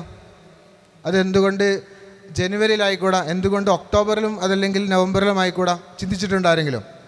അത് ചിന്തിക്കുന്ന സമയത്താണ് ഏറ്റവും രസകരമായൊരു സംഭവം നമുക്ക് മനസ്സിലാവുക. അതായത് ബ്രിട്ടനിൽ മാർച്ച് ഏപ്രിൽ മാസത്തിലാണ് ഗോതമ്പിൻ്റെയും ബാർലിയുടെയൊക്കെ വിളവെടുപ്പ് ഉണ്ടാവുക. അപ്പോൾ ആ സമയത്ത് ബാർലിയുടെയും ഗോതമ്പിൻ്റെയൊക്കെ വിളവെടുപ്പിന് വേണ്ടിയിട്ട് ഉപയോഗപ്പെടുത്താൻ വേണ്ടിയിട്ട് കുട്ടികൾ ആവശ്യമുണ്ടായിരുന്നു. അപ്പോൾ ആ സമയത്ത് സ്കൂൾ നടത്തിയിട്ടുണ്ടെങ്കിൽ ഈ വിളവെടുപ്പിന് കുട്ടികളെ കിട്ടൂല. അതുകൊണ്ടാണ് എന്തായിട്ടുള്ളത്, ഈ സമയത്ത് സ്കൂളിന് അവർ അവധി കൊടുത്തത്. നമ്മൾ അതേ മക്കാളയുടെ അതേ ഒരു സിസ്റ്റം ഇന്ത്യയിലേക്ക് വന്ന സമയത്ത് ആ മാർച്ചിലെ ഏപ്രിലെയും അതേ സിസ്റ്റം ഇങ്ങനെ ഇപ്പോൾ റൺ ചെയ്തുകൊണ്ടിരിക്കുകയാണ്. അപ്പോൾ അവിടെയാണ് നമ്മൾ സ്കൂളുകൾ, എന്തുകൊണ്ടാണ് സ്കൂളുകൾ ഇമ്പോർട്ടൻസ് വരുന്നത് എന്നുള്ളത് ഇപ്പോൾ ഇവിടെ വളരെ വിശദമായിട്ട് നമുക്ക് മനസ്സിലാവുന്ന രൂപത്തിൽ ഫായിസ് സാറ് പറഞ്ഞു. സ്കൂൾ എന്ന് പറഞ്ഞാൽ വെറും ഒരു ഇൻഫർമേഷൻ കിട്ടേണ്ട സിറ്റുവേഷൻ അല്ല. ChatGPTയെയും ബാർഡിനെയൊക്കെ ഇവിടെ പ്രതിപാദിച്ച ഒരു അറിവ് കിട്ടേണ്ട ഒരു സംഗതി മാത്രമായിട്ടല്ല സ്കൂളിൽ നമ്മൾ കാണേണ്ടത്. മറിച്ച് ജീവിതത്തിൽ ആവശ്യമുള്ള മനുഷ്യന്മാർക്ക് വളരെ എളുപ്പത്തിൽ ജീവിക്കാൻ ആവശ്യമായിട്ടുള്ള ഒരുപാട് കാസ്റ്റ് ആൻഡ് ക്രീഡുകളിൽ നിന്ന് വരുന്ന, മതങ്ങളിൽ നിന്നും മറ്റൊക്കെ വരുന്ന ആളുകൾ ഒരുമിച്ച് ജീവിക്കുന്ന സമയത്ത് ഉണ്ടാവാൻ സാധ്യതയുള്ള ഉരസലുകളൊക്കെ ഒഴിവാക്കി വളരെ സിസ്റ്റമാറ്റിക്കായിട്ട് നല്ല ഹാപ്പി ആയിട്ട് ജീവിച്ചു പോകാൻ ജീവിതത്തിൽ ഉദ്ദേശിച്ച സ്വപ്നങ്ങളും കാര്യങ്ങളൊക്കെ നേടിയെടുക്കാൻ, കൂടുതൽ സ്വപ്നങ്ങളൊക്കെ കണ്ട് നല്ല ഉഷാറായിട്ട് ജീവിക്കാൻ. ഇനി നമ്മുടെ പെർസ്പെക്റ്റീവിലേക്ക് വരുന്ന സമയത്ത് മുസ്ലിങ്ങൾ എന്നുള്ള നിലയിൽ നമ്മൾ വിശ്വസിക്കുന്ന മതപരമായ കാര്യങ്ങളിലൊക്കെ വേണ്ട കാര്യങ്ങളൊക്കെ ചെയ്ത് അടിപൊളിയായിട്ട് ജീവിച്ച് മരിക്കാനുള്ള ഒരു സിസ്റ്റം, അതാണ് ശരിക്കും സ്കൂൾ എന്ന് പറഞ്ഞാൽ. അതിലേക്കാണ് പിന്നെ എന്തുകൊണ്ട് ബോർഡിംഗ് സ്കൂൾ എന്നുള്ള സംഗതികൾ നമ്മൾ കൂട്ടി വായിക്കേണ്ടത്. അപ്പം ഇൻഷാ അല്ലാഹ് നമ്മൾ ഇനി കൂടുതൽ ചർച്ചകൾ വരുന്ന സമയത്ത് അതുമായിട്ട് ബന്ധപ്പെട്ട് ഇനിയും അഡീഷൻസ് വരുത്താമെന്ന് പറഞ്ഞുകൊണ്ട് ഞാൻ നിർത്തുകയാണ്. സവാ സാറ് പറഞ്ഞ കാര്യത്തിലേക്ക് തന്നെ ഒരു കാര്യം ആഡ് ചെയ്തുകൊണ്ട് തുടങ്ങാൻ തോന്നുന്നു. ഇന്ത്യയിലെ എഡ്യൂക്കേഷണൽ സിസ്റ്റം, അതിൻ്റെ ഒരു ഹിസ്റ്ററി പറഞ്ഞു. ആക്ച്വലി അതിനുശേഷം ഇന്ത്യയിൽ നടക്കുന്ന, ഇപ്പം ഞാനും നിങ്ങളും അടക്കം, ഇനിയിപ്പോൾ NEP വന്നാൽ പോലും ഒരു പക്ഷേ മാറ്റമുണ്ടാവുമെന്ന് നമുക്ക് പ്രതീക്ഷയില്ലാത്തൊരു സിസ്റ്റമാണ് ഇന്ത്യയിൽ. ആക്ച്വലി വിദ്യാഭ്യാസം അതിന് ഒരു മാനുഫാക്ചറിങ് ഡേറ്റ് അനുസരിച്ചാണ് ഇന്ത്യയിലെ വിദ്യാഭ്യാസ സിസ്റ്റം എന്ന് പറയുന്നത്. ഒരു നിശ്ചിത വയസ്സാകുമ്പോൾ നമ്മൾ കുട്ടിയെ സ്കൂളിൽ ചേർത്തുന്നു. അവൻ എന്നാണോ ജനിച്ചത്, മാനുഫാക്ചറിങ് ഡേറ്റ് എന്ന് ഉദ്ദേശിച്ച് എന്നാണ് അവൻ്റെ ഡേറ്റ് ഓഫ് ബർത്ത്, അതാണ് അവനെ സ്കൂളിലേക്ക് ചേർത്തുന്നതിന് ആധാരം എന്ന് പറയുന്നത്. ഇപ്പോൾ എൻ്റെ മുന്നിലിരിക്കുന്ന നിങ്ങൾക്ക് ഓരോരുത്തർക്കും, നിങ്ങളിപ്പോൾ ഒരു പക്ഷേ ഫിസിക്സ് ക്ലാസ്സിലിരിക്കുകയാണ്. ഫിസിക്സ് ക്ലാസ്സിൽ അധ്യാപകൻ പഠിപ്പിച്ചുകൊണ്ടിരിക്കുന്നത് ക്വാണ്ടം മെക്കാനിസത്തെക്കുറിച്ചാണ്, അല്ലെങ്കിൽ ഫിസിക്സിലെ ഒരു തിയറിയെക്കുറിച്ചാണ് അധ്യാപകൻ ക്ലാസ് എടുക്കുന്നത്. ഒരു 30 പേര് ഇരിക്കുന്ന ഒരു ക്ലാസ് റൂമിലാണ് അധ്യാപകൻ ക്ലാസ് എടുക്കുന്നത്. ആ 30 പേരുള്ള ക്ലാസ് റൂമിൽ ഏറ്റവും മുൻ ബെഞ്ചിലിരിക്കുന്ന 2 പേർക്ക് ആ ഒരു തിയറി ഒരു മണിക്കൂറുള്ള പീരീഡാണ്. ആ ഒരു മണിക്കൂറുള്ള പീരീഡിൽ അധ്യാപകൻ പഠിപ്പിക്കാൻ ഉദ്ദേശിക്കുന്ന കോൺസെപ്റ്റ് വെറും അരമണിക്കൂർ കൊണ്ട് ഈ ഇരിക്കുന്ന 2 പേർക്ക്, ഏറ്റവും മുന്നിൽ ബെഞ്ചിലിരിക്കുന്ന 2 പേർക്ക് മനസ്സിലാകുമെന്ന് വിചാരിക്കാം. തൊട്ട് ബാക്കിൽ അല്ലെങ്കിൽ നടുവിലിരിക്കുന്ന, അല്ലെങ്കിൽ തൊട്ട് ബാക്ക് ബെഞ്ചിലിരിക്കുന്ന, അല്ലെങ്കിൽ നടുവിലിരിക്കുന്ന ഒരു വിദ്യാർത്ഥിക്ക് ആ ഒരു വിഷയം മനസ്സിലാവാൻ ഒരു പീരീഡ് തികച്ച് വേണം, അല്ലെങ്കിൽ ഒരു മണിക്കൂർ തികച്ച് വേണം. അതിനും ബാക്കിൽ ബെഞ്ചിലിരിക്കുന്ന ചിലപ്പോൾ ഒരു വിദ്യാർത്ഥിക്ക് ഒരു പക്ഷേ ഒരു മണിക്കൂർ നമ്മൾ പഠിപ്പിച്ചാലും ആ വിഷയം അവന് ഗ്രഹിച്ചു കൊള്ളണം എന്നില്ല. അപ്പോൾ നമ്മൾ ഈ മുൻബെഞ്ചിലെ വിദ്യാർത്ഥിയെ സംബന്ധിച്ച് ആ വിദ്യാർത്ഥിയുടെ ഒരൊറ്റ കേസ് മാത്രം എടുക്കാം. ഈ കുട്ടിക്ക് ഒരു ദിവസം ക്ലാസ്സിലിരുന്ന് പഠിക്കേണ്ട കാര്യത്തെ ഒരു മണിക്കൂർ കൊണ്ട് പഠിപ്പിക്കുന്ന കാര്യം അരമണിക്കൂർ കൊണ്ട് കിട്ടുമെങ്കിൽ, ഇങ്ങനെ നമ്മൾ ഒരു മൊത്തം 8 മണിക്കൂർ സ്കൂളിൽ കുട്ടി ചിലവഴിക്കുന്നുണ്ടെങ്കിൽ മുന്നിലെ ബെഞ്ചിരിക്കുന്ന കുട്ടിക്ക് അത് എത്ര മണിക്കൂർ കൊണ്ട് കിട്ടും? കേവലം 4 മണിക്കൂർ കൊണ്ട് അവൻ ആ പഠനം ഗ്രാഹ്യമാവും. ഒരു മാസം കൊണ്ട് ഒരു അധ്യാപകൻ ഒരു ക്ലാസ്സിൽ പഠിപ്പിക്കുന്ന കാര്യം മുന്നിൽ ബെഞ്ചിലിരിക്കുന്ന കുട്ടിക്ക് വെറും 15 ദിവസം മതി എന്ത് ചെയ്യാൻ, മനസ്സിലാക്കാൻ. ഇതൊരു വർഷത്തെ നിങ്ങൾ ആലോചിക്കാം. ഇതൊരു 10 വർഷത്തെ കാര്യം നിങ്ങൾ എടുക്കാം. 10 വർഷം കൊണ്ട് ഒരു കുട്ടി പഠിക്കുന്ന കാര്യത്തെ ഒരു പക്ഷേ ഒരല്പം IQ കൂടുതലുള്ള കുട്ടിക്ക് 5 വർഷം കൊണ്ട് പഠിച്ചെടുക്കാൻ പറ്റും. പക്ഷേ ഈ കുട്ടി പറയുകയാണ്, എനിക്കത് വേഗം മനസ്സിലാവുന്നുണ്ട്, ടീച്ചർ ഇത് നിർത്തി അടുത്ത ടോപ്പിക്കിലേക്ക് പോകൂ എന്ന് പറയുമ്പോൾ ഈ കുട്ടിക്ക് ഒരു സൊല്യൂഷനും നമ്മുടെ മുമ്പിൽ ഇന്നത്തെ എഡ്യൂക്കേഷൻ സിസ്റ്റത്തിൽ കൊടുക്കാനില്ല. ആ മറ്റേ കുട്ടിയെ കൂടി ഈ കുട്ടി കാത്തിരിക്കേണ്ടി വരികയാണ്. ഇതൊരു ലോങ് ടൈമിൽ ചിന്തിക്കുമ്പോൾ ഒരു പക്ഷേ 5 വർഷം എന്നുള്ളത് അല്ലെങ്കിൽ ആ കുട്ടിയുടെ ഒരു ആയുസ്സിൻ്റെ വലിയൊരു സമയമാണ്. ഇവിടെയാണ് റെസിഡൻഷ്യൽ സ്കൂളുകളുടെ ഒരു പ്രാധാന്യത്തെ ഞാൻ മുന്നോട്ട് വെക്കുന്നത്. ഇവിടെ 8 മണിക്കൂർ അല്ലെങ്കിൽ 5 മണിക്കൂർ എന്നുള്ള സ്കൂളിംഗ് സിസ്റ്റത്തിൽ നിന്ന് മാറി 24 മണിക്കൂറും കുട്ടികൾ ഒരു ജീവിതരേഖയുടെ ഭാഗമായി ഈ ക്യാമ്പസിലേക്ക് എത്തുകയാണ്. അവരെ സംബന്ധിച്ചിടത്തോളം ഇപ്പം ഞങ്ങളുടെയൊക്കെ റെസിഡൻഷ്യൽ ക്യാമ്പസുകളിൽ സബ്ജക്റ്റ് ഡിസൈഡ് ആളുകൾ അവർക്ക് ഈ 5 മണിക്കൂർ മാത്രമല്ല അവൈലബിൾ, 24/7. ഇപ്പോൾ നേരത്തെ ബഷീർ ഉസ്താദ് പറഞ്ഞു, മുൻകാലങ്ങളിലൊക്കെ ഞങ്ങളൊക്കെ ഇതേപോലെ ബോർഡിംഗ് സ്ഥാപനങ്ങളിൽ 5ഉം 10 ഞാൻ 8 വർഷം പഠിച്ചതാണ്. ദർസ സ്ഥാപനത്തിലല്ല, ബോർഡിംഗ് സ്ഥാപനത്തിൽ പഠിച്ചതാണ്. അന്നൊക്കെ അവിടെയുള്ള സിസ്റ്റം വാർഡൻ സിസ്റ്റം എന്നായിരുന്നു. എന്നാൽ ഞങ്ങളൊന്നും സ്ഥാപനങ്ങളിൽ ഇന്ന് വാർഡന്മാരില്ല. പകരം അവിടെ നമ്മൾ മെൻറ്റേഴ്സിനെയാണ്, അല്ലെങ്കിൽ കുട്ടികളോടൊപ്പം തോളോട് ചേർന്ന് നിൽക്കുന്ന സുഹൃത്തുക്കളെയാണ് നമ്മൾ സൃഷ്ടിക്കുന്നത്. അവർക്ക് 24/7 അവൈലബിളാണ്. ആ കുട്ടികളെ സംബന്ധിച്ചിടത്തോളം ഇത്രയും സമയം അവർ അവൈലബിൾ ആവുന്നത് കൊണ്ട് തന്നെ അവരിൽ അവരുടെ സമയം ഒരു ഒഴുക്കാണ് അവിടെ ക്രിയേറ്റ് ചെയ്യപ്പെടുന്നത്. ആ ഒഴുക്കിനകത്ത് നിന്ന് ഒരു വിദ്യാർത്ഥി മാത്രം, എല്ലാവരും ഒരു ലൈബ്രറിയിലിരുന്ന് സപ്പോസ് ഒരു കാര്യം ചെയ്യാണ്, അല്ല എല്ലാവരും ഒരു കാര്യത്തിൽ മുഴുകുന്ന സമയത്ത് ഒരു കുട്ടിക്ക് മാത്രം മാറി നിൽക്കാൻ കഴിയില്ല. അത്തരത്തിലുള്ള ഒരു അറ്റ്മോസ്ഫിയർ കൂടിയാണ് എന്ത് ചെയ്യുന്നത്, നേരത്തെ ഉണ്ടാവുന്ന ഇന്ത്യൻ എഡ്യൂക്കേഷൻ സിസ്റ്റത്തിലുള്ള ഞാൻ നേരത്തെ പറഞ്ഞ ഒരു പാളിച്ചക്ക് പരിഹാരം എന്നോണം കുട്ടികളുടെ ഓരോ സ്കില്ലിലേക്കും ഒരു കുട്ടിക്ക് അഡീഷണൽ ആയിട്ട് സമയം വേണം. അത് കൊടുക്കാൻ മെൻറ്റർക്കും സമയമുണ്ട്. മെൻറ്റർ 24/7 അവിടെ അവൈലബിൾ ആണ്. ഇത്തരത്തിലുള്ള ഒരു സിസ്റ്റത്തെയാണ് എന്ത് ചെയ്യുന്നത് റെസിഡൻഷ്യൽ സ്കൂളുകൾ മുന്നോട്ട് വെക്കുന്നത് എന്നാണ് സഭാ സാർ നേരത്തെ പറഞ്ഞ പോയിന്റിലേക്ക് ആഡ് ചെയ്തുകൊണ്ട് പറയാനുള്ളത്. തസ്നീം സാറ് സംസാരിച്ച പോലെ പേഴ്സണൽ മെൻറ്ററിങ് ആണ് ഈ ഒരു സിസ്റ്റത്തിൽ ഏറ്റവും അട്രാക്റ്റീവ് ആയിട്ടുള്ള കാര്യം. പേഴ്സണൽ മെൻറ്ററിങ് എന്ന് പറയുമ്പോൾ ഓരോ കുട്ടിയുടെയും സ്വഭാവവും പെരുമാറ്റവും അവരുടെ കാഴ്ചപ്പാടുകളും ഡിഫറെൻ്റ് ആയിരിക്കും. ആ കുട്ടിയെ എന്താണെന്ന് മനസ്സിലാക്കിയിട്ട് ഏതാണ് അവരുടെ ആപ്റ്റിറ്റ്യൂഡെന്ന് ചെക്ക് ചെയ്തിട്ട് അതിനനുസരിച്ച് അവരെ ഡയറക്റ്റ് ചെയ്യുന്ന സമയത്ത് അവരുടെ ടൈം ഒരുപാട് അവർക്ക് സേവ് ചെയ്യാൻ കഴിയുകയും ചെയ്യും. അതോടൊപ്പം തന്നെ അവർ ചെയ്യുന്ന പ്രവൃത്തിയിൽ അവർക്ക് ഭയങ്കര ആത്മാർത്ഥത ഉണ്ടാവുകയും ചെയ്യും. ഇപ്പം നമുക്കൊക്കെ സ്ഥാപനങ്ങളുള്ളത് കൊണ്ട് തന്നെ ഒരുപാട് എക്സ്പീരിയൻസസ് ഉണ്ട്. ഒരു കുട്ടി ഒരിക്കൽ വന്നിട്ട് പറയാണ് അവൾക്ക് ഭയങ്കരമായിട്ട് കാലിഗ്രഫി ചെയ്യാൻ നല്ല ആഗ്രഹമുണ്ട്. കാലിഗ്രഫിയാണ് അവർക്ക് ഇഷ്ടപ്പെട്ട മേഖല. സയൻസ് പഠിക്കുന്ന കുട്ടിയാണ്, സയൻസ് നന്നായിട്ട് പഠിക്കാനൊക്കെ അറിയാം, പക്ഷേ റിലീഫിന് വേണ്ടിയിട്ട് കാലിഗ്രഫി. ഞാനൊരു ചുമര് കാണിച്ചു കൊടുത്തിട്ട് പറഞ്ഞു, ഓക്കെ ഈ വാളിൽ നിങ്ങൾ കാലിഗ്രഫി ചെയ്തോ. ആ കുട്ടി വളരെ മനോഹരമായിട്ട് ആ കാലിഗ്രഫി ചെയ്തു. അതിൻ്റെ ഒരു വീഡിയോ ഇൻസ്റ്റഗ്രാമിൽ അപ്ലോഡ് ചെയ്തു. ഒരുപാട് വ്യൂവേഴ്സ് അത് കാണുന്നു. അതോടുകൂടി ആ കുട്ടിയുടെ ഉള്ളിലുണ്ടായിരുന്ന ഒരു കഴിവിനെ ആ കുട്ടി തന്നെ തിരിച്ചറിയുകയും അതൊരു ഓപ്പർച്യൂണിറ്റി ആയിട്ട് കണ്ടെത്തുകയും ചെയ്യാണ്. ഇങ്ങനെ പേഴ്സണലൈസ്ഡ് സ്കില്ലിനെ മോൾഡ് ചെയ്യുക എന്നുള്ളതാണ് ഈ ഒരു സിസ്റ്റത്തിൻ്റെ ഏറ്റവും വലിയ അട്രാക്ഷൻ എന്ന് ഞാൻ മനസ്സിലാക്കുകയാണ്. പ്രത്യേകിച്ച് പുതിയ കാലഘട്ടത്തിൽ അടിച്ചേൽപ്പിക്കുന്ന വിദ്യാഭ്യാസം, ശരിക്കും പഠിപ്പിക്കുക എന്ന് പറയുന്ന ടേമിനോട് തന്നെ കുട്ടികൾക്ക് ഇഷ്ടമല്ല. ഇപ്പോൾ നമ്മൾ പോയിട്ട് ഒരു വിഷയം, ഇപ്പോൾ ഞാൻ എക്കണോമിക്സ് എടുക്കാറുണ്ട്. എക്കണോമിക്സ് എന്ന് പറയുന്ന സബ്ജക്റ്റ് എടുക്കുമ്പം എനിക്ക് തന്നെ ഒരു ബോധ്യമുണ്ട്, ഇതൊരുമാതിരി അൺവാണ്ടഡ് കുറേ സാധനങ്ങളും കൂടെയാണ് ഞാൻ ഈ അടിച്ചേൽപ്പിക്കുന്നത്. ആ ഒരു പഠിപ്പിക്കുക എന്നുള്ള ഒരു ടേമിന് തന്നെ നിങ്ങൾക്കൊരു ഒരു രസകരമായി തോന്നുന്നില്ലേ? അതെന്തൊക്കെയൊന്നും ഇങ്ങനെ നമുക്കായിട്ട് ഫോഴ്സ്ഫുള്ളി എത്തിക്കുന്ന പോലെ. അതിൽ വേറൊരു രസം എന്താണെന്ന് വെച്ചാൽ, ഇപ്പം നേരത്തെ സവാദ് സാർ പറഞ്ഞ പോലെ 35 വർഷം പഴക്കമുള്ള എഡ്യൂക്കേഷണൽ പോളിസിയുടെ ഭാഗമായിട്ടാണ് ഞങ്ങൾ റൺ ചെയ്തുകൊണ്ടിരിക്കുന്നത്. ഈ ന്യൂ എഡ്യൂക്കേഷൻ പോളിസി 2020 വന്നിട്ടേ ഉള്ളൂ, അത് ഇംപ്ലിമെൻറ്റ് ചെയ്തിട്ടുമില്ല. അപ്പോൾ നിങ്ങൾ ആലോചിച്ച് നോക്കണം, സത്യം പറഞ്ഞാൽ ഞാൻ പഠിച്ച എക്കണോമിക്സിൻ്റെ ടെക്സ്റ്റ് ബുക്കിൽ ഒരു വള്ളി പൊള്ളി വ്യത്യാസമില്ലാതെയാണ് ഇന്നും ഞാൻ പഠിപ്പിച്ചുകൊണ്ടിരിക്കുന്നത്. അപ്പോൾ നിങ്ങൾ ആലോചിക്കേണ്ടത്, ഇന്ന് പഠിച്ചുകൊണ്ടിരിക്കുന്ന ഒരു വിദ്യാർത്ഥി ഒരു 10 വർഷം കഴിഞ്ഞിട്ട് ഇൻഡസ്ട്രിയിലേക്ക് ഇറങ്ങുന്ന സമയത്ത് ഒരു കാരണവശാലും ആ കാര്യങ്ങളിലും മെജോറിറ്റിയും ആ കുട്ടിക്ക് ഉപകാരപ്പെടാൻ പോകുന്നില്ല എന്നുള്ളതാണ്. പ്രത്യേകിച്ചും ഈ 40 കുട്ടികൾ ഒരു ക്ലാസ് റൂമിലുണ്ടെങ്കിൽ ആ 40 കുട്ടികളുടെയും ബാധ്യതയാണ് പഠിച്ചിരിക്കുക എന്നുള്ളത്.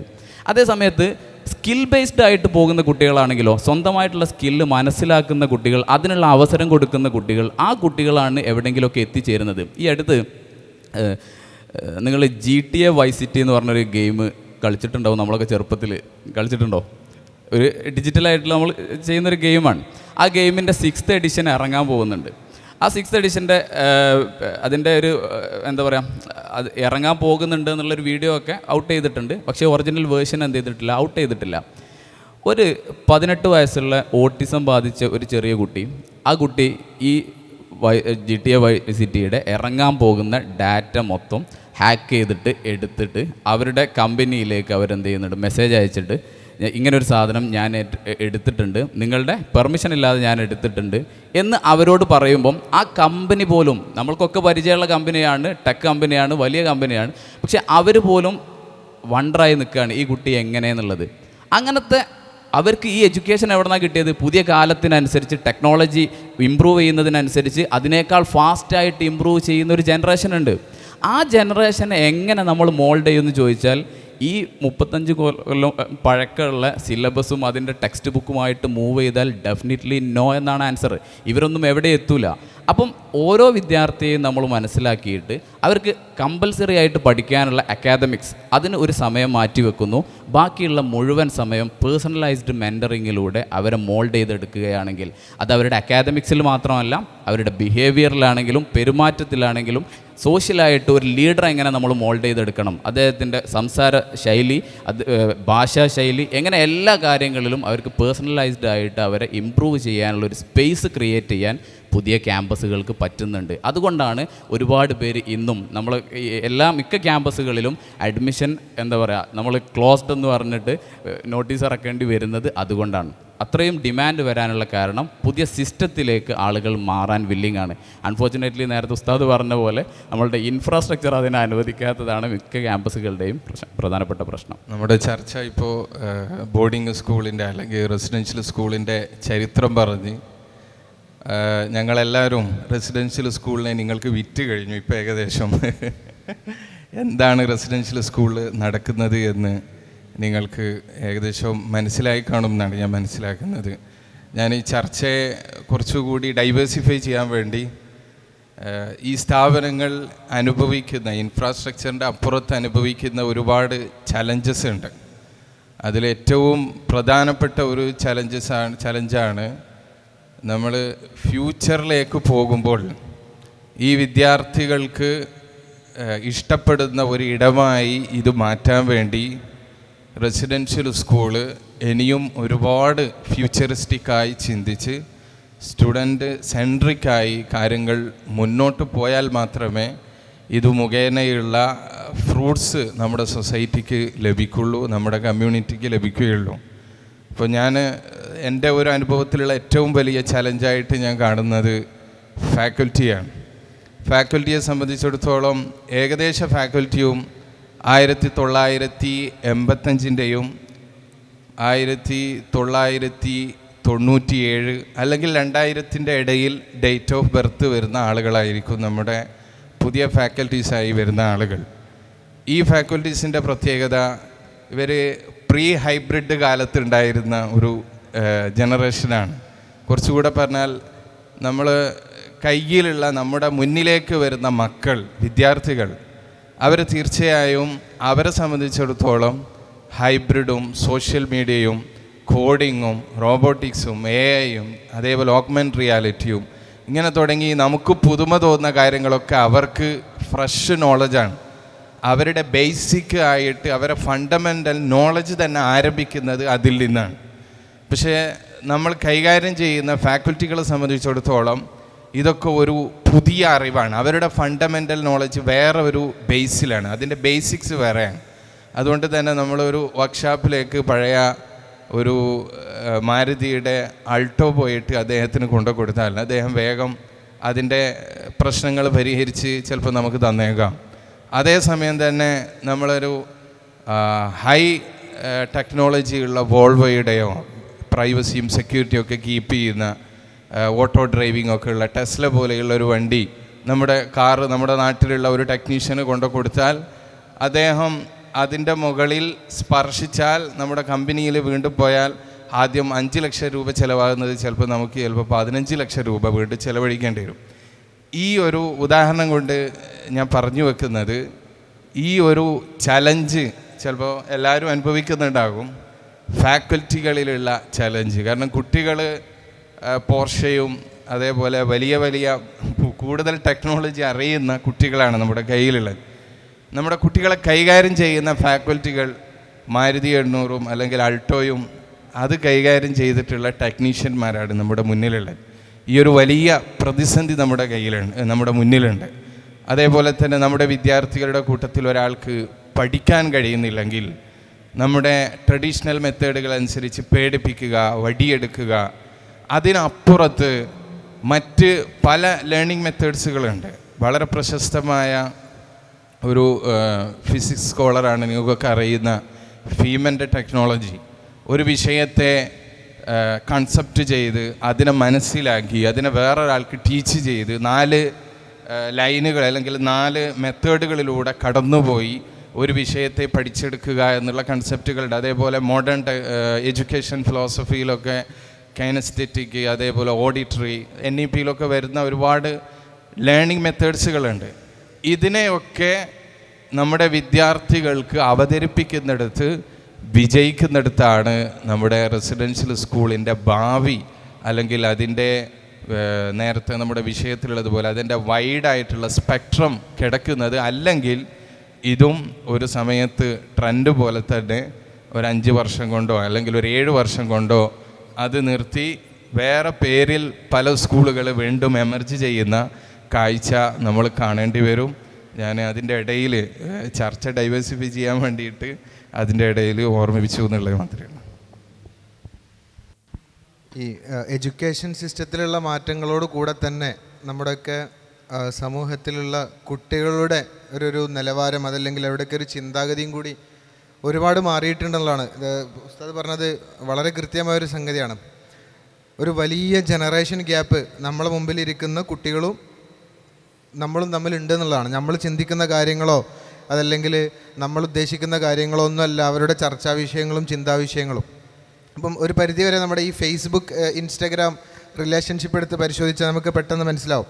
ഇപ്പോൾ ഈ ഫേസ്ബുക്കിലൊക്കെ ഫുള്ള് തെറിവിളികളും കച്ചറകളും അതുപോലെ തന്നെ സീരിയസ് ഡിസ്കഷനും കാര്യങ്ങളൊക്കെ നടത്തുമ്പോൾ ഇൻസ്റ്റാഗ്രാമിൻ്റെ ഒരു മോഡ് ഒരു ചിൽ മോഡായിരിക്കും.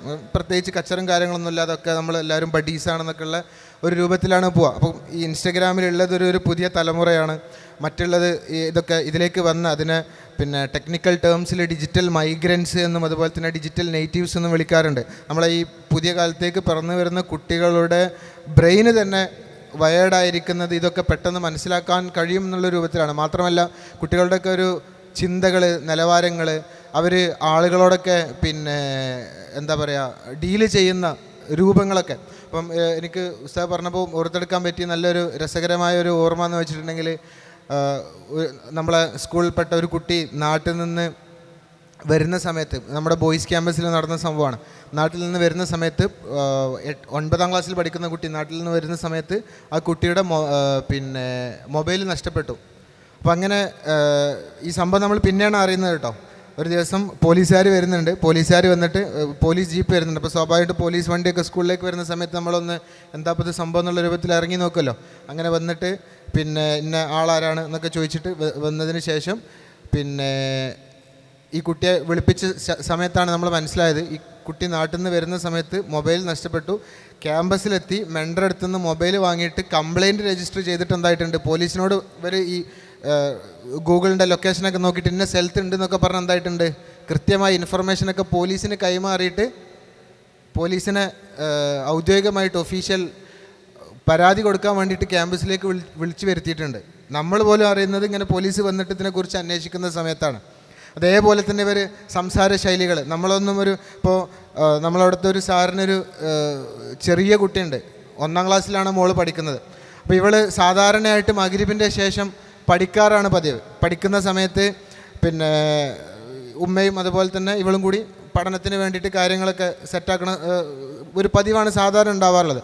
അപ്പോൾ കസിൻസിൽപ്പെട്ട 2-3 ആളുകൾ വന്ന സമയത്ത് ഇവൾക്ക് എന്ത് ചെയ്യണം, അന്ന് കളിക്കണം.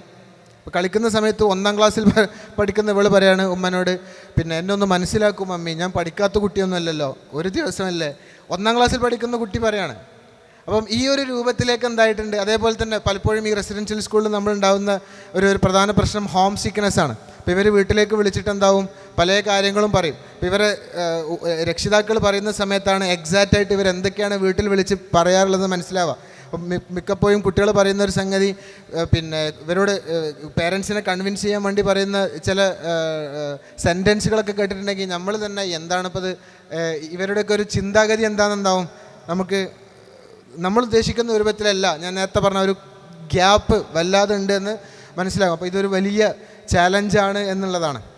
നേരത്തെ സവാ സാർ പറഞ്ഞാൽ എനിക്കൊരു കാര്യം ആഡ് ചെയ്യാനുള്ളത്, നേരത്തെ ബഷീർ ഉസ്താദ് പറഞ്ഞാലും മെൻറ്റേഴ്സിന് ഈ പറയുന്ന പരിപാടികൾ എല്ലാം ഞങ്ങൾ ഈ പറഞ്ഞ ഈ കാര്യങ്ങൾക്കൊക്കെ ലാക്ക് ചെയ്യുന്ന ഒരു കാര്യം എന്ന് പറയുന്നത്, ഞങ്ങളുടെ ടേമിൽ പറഞ്ഞ അതിന് വേണ്ട മാൻ പവറിൻ്റെ റിസോഴ്സിൻ്റെ അപര്യാപ്തത തന്നെയാണ്. ഒരുപക്ഷെ ദവാ കോളേജുകളിൽ നിന്ന് പഠിച്ചിറങ്ങുന്ന ആളുകൾ ഇവിടെ ഒരുപാടുണ്ട്.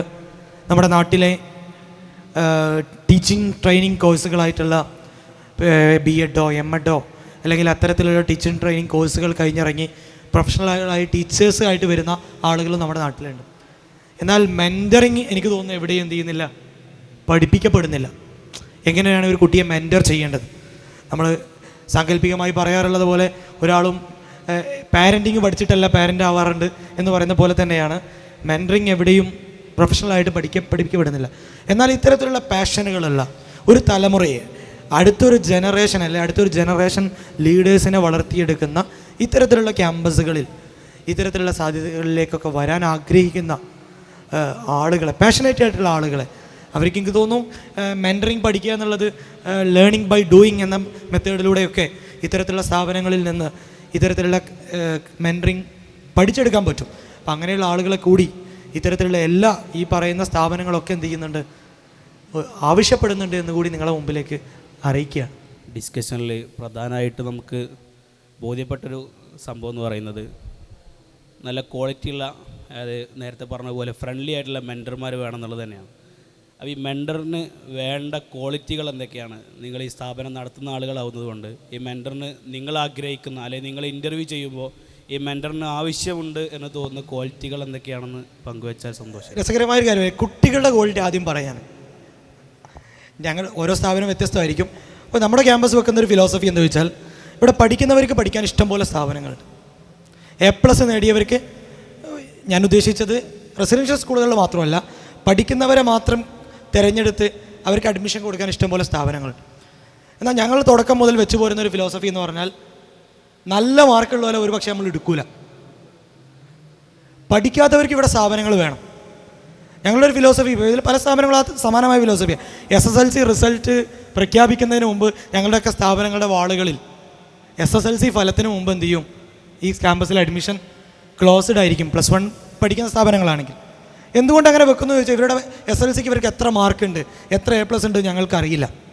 ഞങ്ങളവിടെ തിരഞ്ഞെടുക്കുന്നത്, വിദ്യാർത്ഥികളെ തിരഞ്ഞെടുക്കുന്നത് അവർ അക്കാഡമിക്കലി ഇത്ര A+ ഉള്ള കുട്ടികളെ മാത്രം, അല്ലെങ്കിൽ വലിയ ടെസ്റ്റ് പ്രോസസ്സിലൂടെയൊക്കെ അങ്ങനെയല്ല അവരെ തിരഞ്ഞെടുക്കുന്നത്, മറ്റു പല പ്രോസസ്സുകളിലൂടെ. അപ്പം ഇങ്ങനത്തെ വിദ്യാർത്ഥികളാണ് ഒന്നാമതായി ഞങ്ങൾ മുമ്പിലേക്ക് എത്തുന്നത്. ആ വിദ്യാർത്ഥികളെ അവരറിഞ്ഞുകൊണ്ട് ആ വിദ്യാർത്ഥികളിലേക്ക് ഇറങ്ങി ചെല്ലുക എന്നുള്ളതാണ് രണ്ടാമത്തത് ഈ മെൻറ്ററുടെ ഉത്തരവാദിത്വം എന്ന് പറയുന്നത്.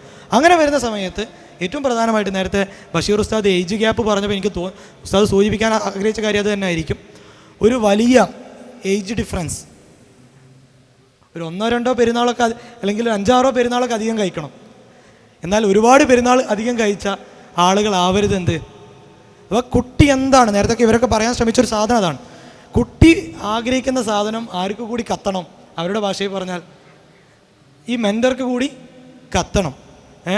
ഈ അത് തിരിയാത്ത ഒരു മെൻറ്ററാവുന്ന സമയത്താണ് ഇതാണൊരു അടിസ്ഥാനപരമായിട്ട് മെൻറ്റർക്ക് ഉണ്ടാവുന്നത്. പിന്നെ നേരത്തെ പറഞ്ഞ പോലെ സാമ്പ്രദായികമായി നമ്മൾ ഇപ്പോഴും തുടർന്നു പോരുന്ന പലതരത്തിലുള്ള ശകാരമടക്കമുള്ള, അല്ലെങ്കിൽ കുട്ടികളോട് ഒരു കാര്യം ഫോഴ്സ്ഫുള്ളി ചെയ്യിപ്പിക്കുന്നതടക്കമുള്ള കാര്യങ്ങളിൽ നിന്ന് സിസ്റ്റം മാറേണ്ടതുണ്ട്. അതെങ്ങനെ അവരിൽ കൊടുക്കാം, ഇതിന് പുതിയ സിസ്റ്റങ്ങൾ കൂടി അഡോപ്റ്റ് ചെയ്യാൻ പറ്റുന്ന ആളുകളായിരിക്കണം എന്നുള്ളതാണ് ഒരു ക്വാളിറ്റി. ബാക്കിയുള്ളവർ ആഡ് ചെയ്യുന്നു.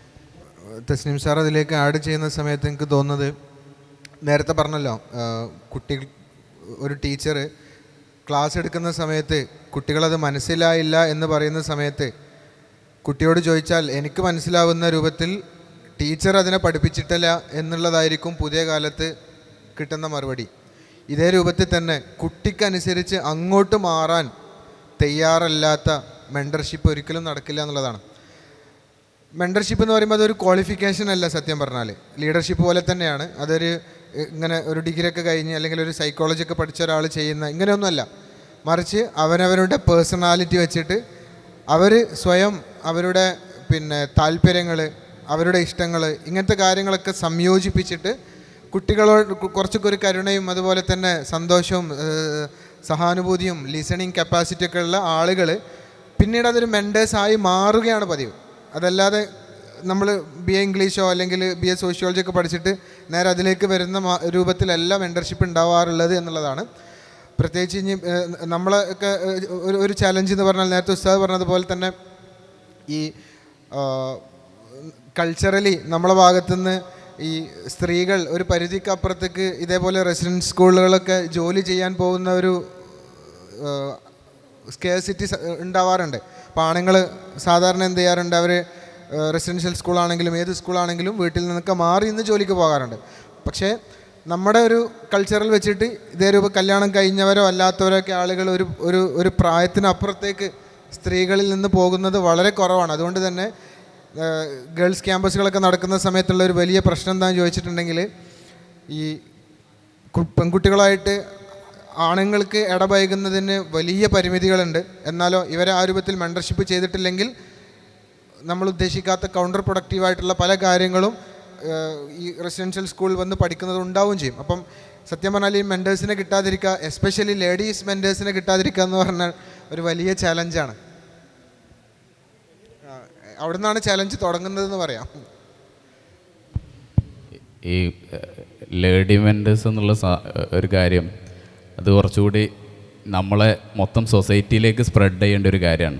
ഞങ്ങളെ സംബന്ധിച്ചിടത്തോളം ഒരു നല്ല ലേഡി മെൻറ്ററെ കിട്ടാൻ വേണ്ടിയിട്ട് ഒരുപാട് തവണ, നമ്മൾ മാത്രമല്ല, നമുക്ക് അസോസിയേഷൻ ഉള്ളതുകൊണ്ട് സിമിലറാണ് എല്ലായിടത്തും എന്നറിയാം, കിട്ടാൻ വളരെ പാടാണ്. ഇപ്പോൾ ജെൻ സ്റ്റാഫിനെ മെൻറ്ററിങ്ങും അതേപോലെ തന്നെ ദൈവത്തും ഇത് രണ്ടും കൂടെ ഒന്ന് മിക്സ് ചെയ്തിട്ട്, എന്നാൽ ഡയറക്റ്റായിട്ട് പറയാതെ ഇൻഡയറക്റ്റായിട്ട് ഇങ്ങനെ മോൾഡ് ചെയ്തെടുക്കുന്ന ഒരു സിസ്റ്റമാണ് ഇവിടെ ഉള്ളത്. നേരിട്ട് ഒരാളെ ഉപദേശിക്കുക എന്നുള്ളത് ഒരു കുട്ടിക്കും ഇഷ്ടപ്പെടുന്നില്ല. അപ്പം ആ രീതിയിൽ പറയാൻ പറ്റുന്ന ജെൻസ് ഫാക്കൽറ്റി ഓൾമോസ്റ്റ് അവൈലബിൾ ആണ്. പക്ഷേ ലേഡി മെൻറ്റേഴ്സ് ഭയങ്കരമായിട്ട് കിട്ടാനില്ല എന്നുള്ളതാണ്. വേറൊരു കാര്യം കൂടെ ഉള്ളത്, നമ്മളിങ്ങനെ അഡ്രസ്സ് ചെയ്യുന്ന സമയത്ത് നമ്മൾ വിചാരിക്കും ഇതൊരു ഈസി ടാസ്ക്കാണ് ഇങ്ങനത്തെ ഒരു സ്ഥാപനം റൺ ചെയ്യുക എന്നുള്ളത്.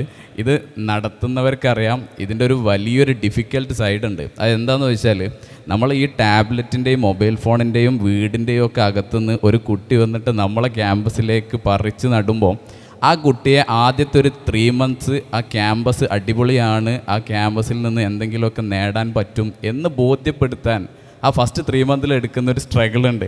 അത് അത്രയ്ക്ക് ഹെക്റ്റിക്കാണ്. ഡ്രോപ്പ് ഔട്ടുകളൊക്കെ വളരെ കുറവായിരിക്കും ഉണ്ടാവുക. എന്നാലും ആ ഒരു സ്റ്റേജിലൂടെ കടന്നു പോകുമ്പോഴാണ് പലപ്പോഴും നമുക്ക് മനസ്സിലാവുക ഇത് ശ്രമകരമായ ജോലിയാണെന്നുള്ളത്. അതോടൊപ്പം തന്നെ ക്വാളിറ്റി മെയിൻറ്റെയിൻ ചെയ്യുക എന്നുള്ളത്.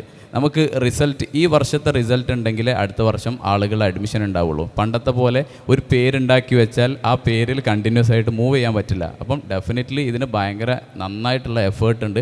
ടീം വർക്കാണ് ഇതിൽ ഏറ്റവും പ്രധാനം. ഒരാൾ വിചാരിച്ചത് കൊണ്ട് സിസ്റ്റം മൊത്തം ഡെവലപ്പ് ചെയ്തെടുക്കുക എന്നുള്ളത് തീരെ നടക്കാത്ത പരിപാടിയാണ്.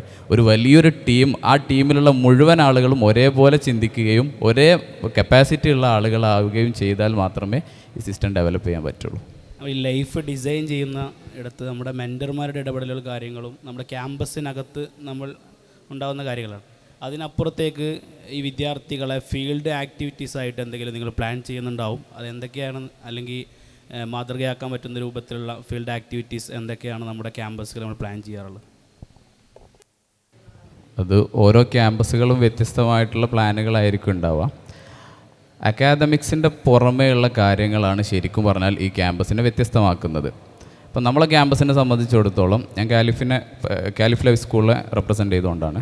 അപ്പോൾ സ്ഥാപനത്തെ സംബന്ധിച്ചിടത്തോളം ആഫ്റ്റർനൂൺ, അതായത് ഉച്ചവരെ മാത്രമാണ് ക്ലാസ്സുകളായിട്ട് ഹവേഴ്സ് ഉണ്ടാവാറുള്ളത്.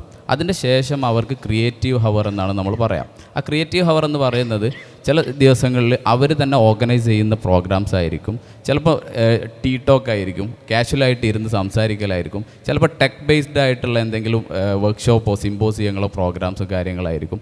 അതിനൊക്കെ പുറമെ അവരെ പുറത്തുള്ള ക്യാമ്പസുകളിലേക്ക്, നല്ല ക്യാമ്പസുകളിലേക്ക് സെലക്ട് ചെയ്യുന്ന ആളുകളെ പറഞ്ഞയച്ച് ആ എക്സ്പ്ലോഷർ അവർ അവിടെ നിന്ന് നേടിയെടുക്കുകയും ആ ക്യാമ്പസ്, നമ്മളെ ക്യാമ്പസിലേക്ക് അവർ ആ ഒരു കാര്യം സ്പ്രെഡ് ചെയ്യാൻ വേണ്ടിയിട്ട് അവർക്ക് അവസരം കൊടുക്കുകയും ചെയ്യാൻ. ചുരുക്കി പറഞ്ഞാൽ ഇത് സ്റ്റുഡൻറ് സെൻട്രിക് ആയിട്ട് ഫോം ചെയ്യുന്നത് കൊണ്ട് തന്നെ ആ കുട്ടികൾക്ക് തോന്നുകയാണ് ഞാൻ ഈ എന്തൊക്കെയോ ചെയ്യുന്നുണ്ട് എന്നുള്ളൊരു ഫീൽ അവർക്ക് വരുത്തുമ്പം അവർക്ക് അത് ചെയ്ത് തീർക്കാനുള്ള ഒരു മൈൻഡ് സെറ്റിലേക്ക് കയറി കഴിഞ്ഞാൽ അവർ ആ ക്യാമ്പസിൽ എൻജോയ് ചെയ്യുന്നുള്ളതാണ് ഇതിൻ്റെ ഫണ്ടമെൻ്റൽ കാര്യം. ഈ ബോർഡിംഗ് സ്കൂളിൽ പഠിക്കുന്ന സമയത്ത് മിക്കവാറും ഉണ്ടാവാൻ സാധ്യതയുള്ളൊരു സംഗതി എന്താണെന്ന് വെച്ചിട്ടുണ്ടെങ്കിൽ, ഈ ഒരു ചാലഞ്ച് അല്ലെങ്കിൽ ഒരു ഗ്യാപ്പ് എന്താണെന്ന് വെച്ചിട്ടുണ്ടെങ്കിൽ പുറത്ത് നടക്കുന്ന സംഗതികൾ എന്തൊക്കെയാണെന്ന് അറിയാതിരിക്കാനുള്ളൊരു സാധ്യതയാണ്. ഇതിനെ പല രൂപത്തിൽ നമ്മൾ ടാപ്പ് ചെയ്യാറുണ്ട്. പിന്നെ എക്സാമ്പിൾ പറയുകയാണെങ്കിൽ ഇപ്പോൾ ഇവിടെ നവകേരള യാത്ര പോലെയുള്ള സംഭവങ്ങൾ നടക്കുന്നുണ്ട്, എറണാകുളത്ത് ബോംബ് സ്ഫോടനം നടക്കുന്നുണ്ട്. ഇങ്ങനെയൊക്കെ നടക്കുന്ന സമയത്ത് ഒരു പക്ഷേ നാട്ടിൽ ജീവിക്കുന്ന ഒരു കുട്ടിയെ സംബന്ധിച്ചിടത്തോളം പെട്ടെന്ന് അതിനെക്കുറിച്ച് അറിയാനോ അതല്ലെങ്കിൽ പോസ്റ്റർ കാണാനൊക്കെ സാധ്യതയുണ്ട്.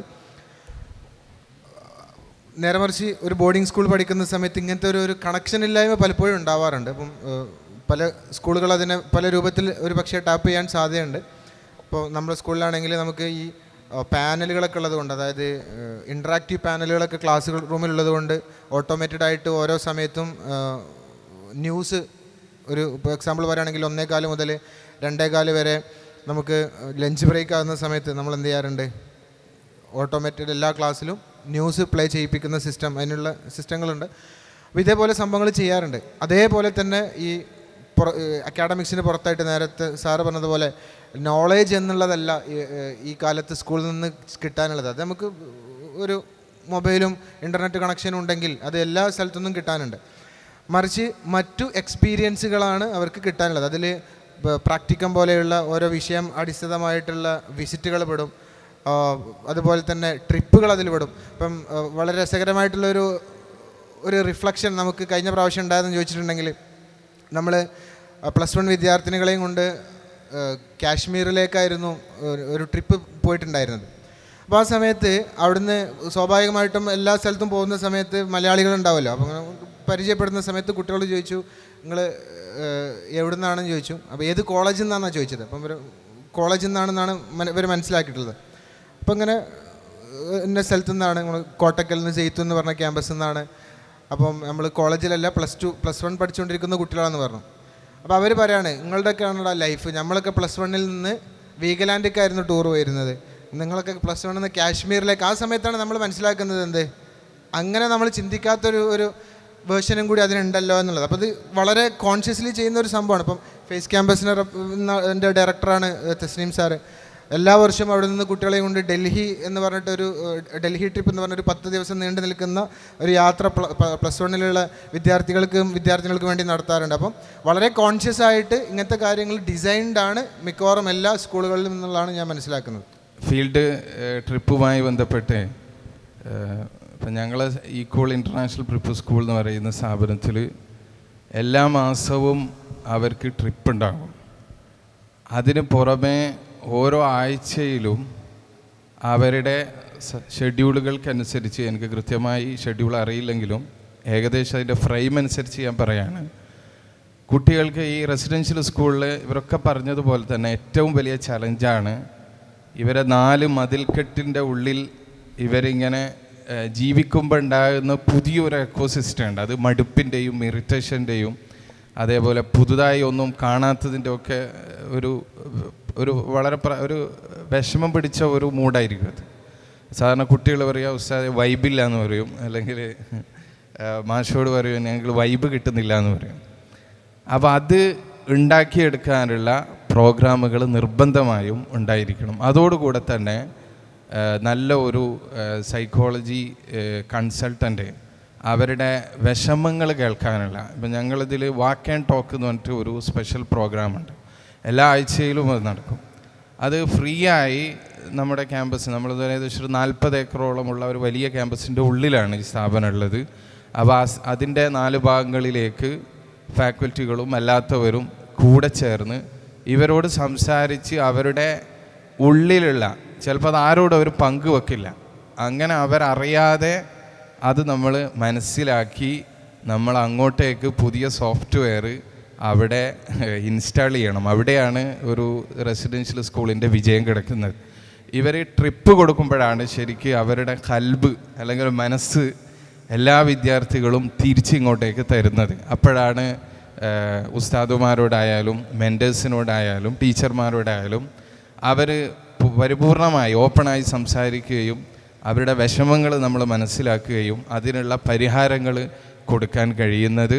ശരിക്കും പറഞ്ഞാൽ ട്രിപ്പ് എന്ന് പറഞ്ഞാൽ ഞങ്ങളെ ട്രിപ്പ് തന്നെ സ്പിരിച്വൽ, അതേപോലെ കൃഷി, ഇങ്ങനെ ഒരുപാട് ഓരോ സ്ഥാപനങ്ങൾ പല രൂപത്തിൽ ഡിസൈൻ ചെയ്തിട്ടുണ്ടാകും.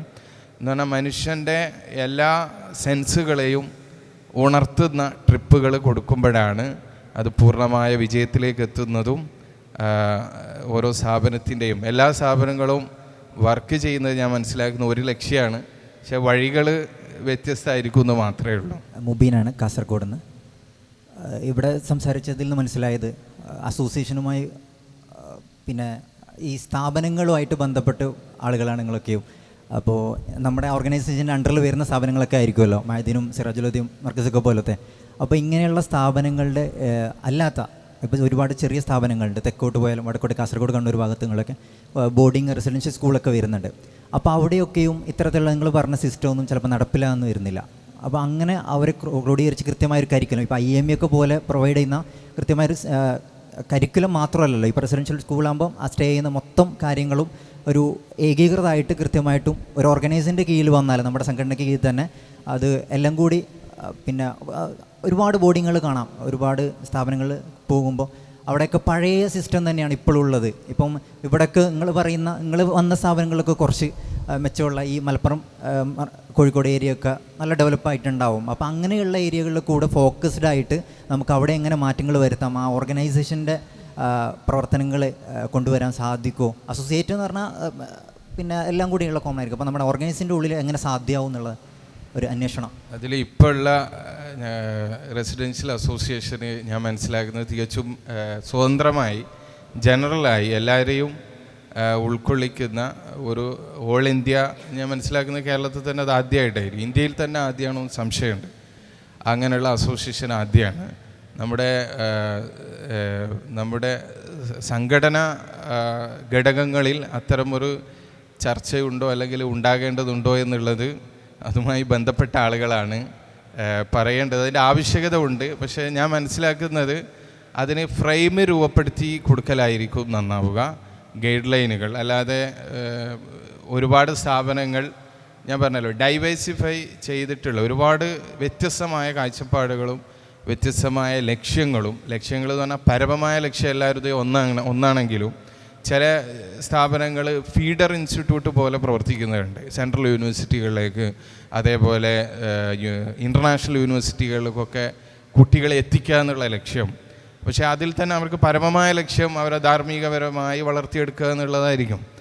എന്നാലും നമ്മൾ ഫ്രെയിം കൊടുത്ത് അവരെ എല്ലാവരെയും സഹായിക്കുക എന്നുള്ളത് വളരെ ശ്ലാഘനീയമാണെന്ന് എനിക്ക് തോന്നുന്നു.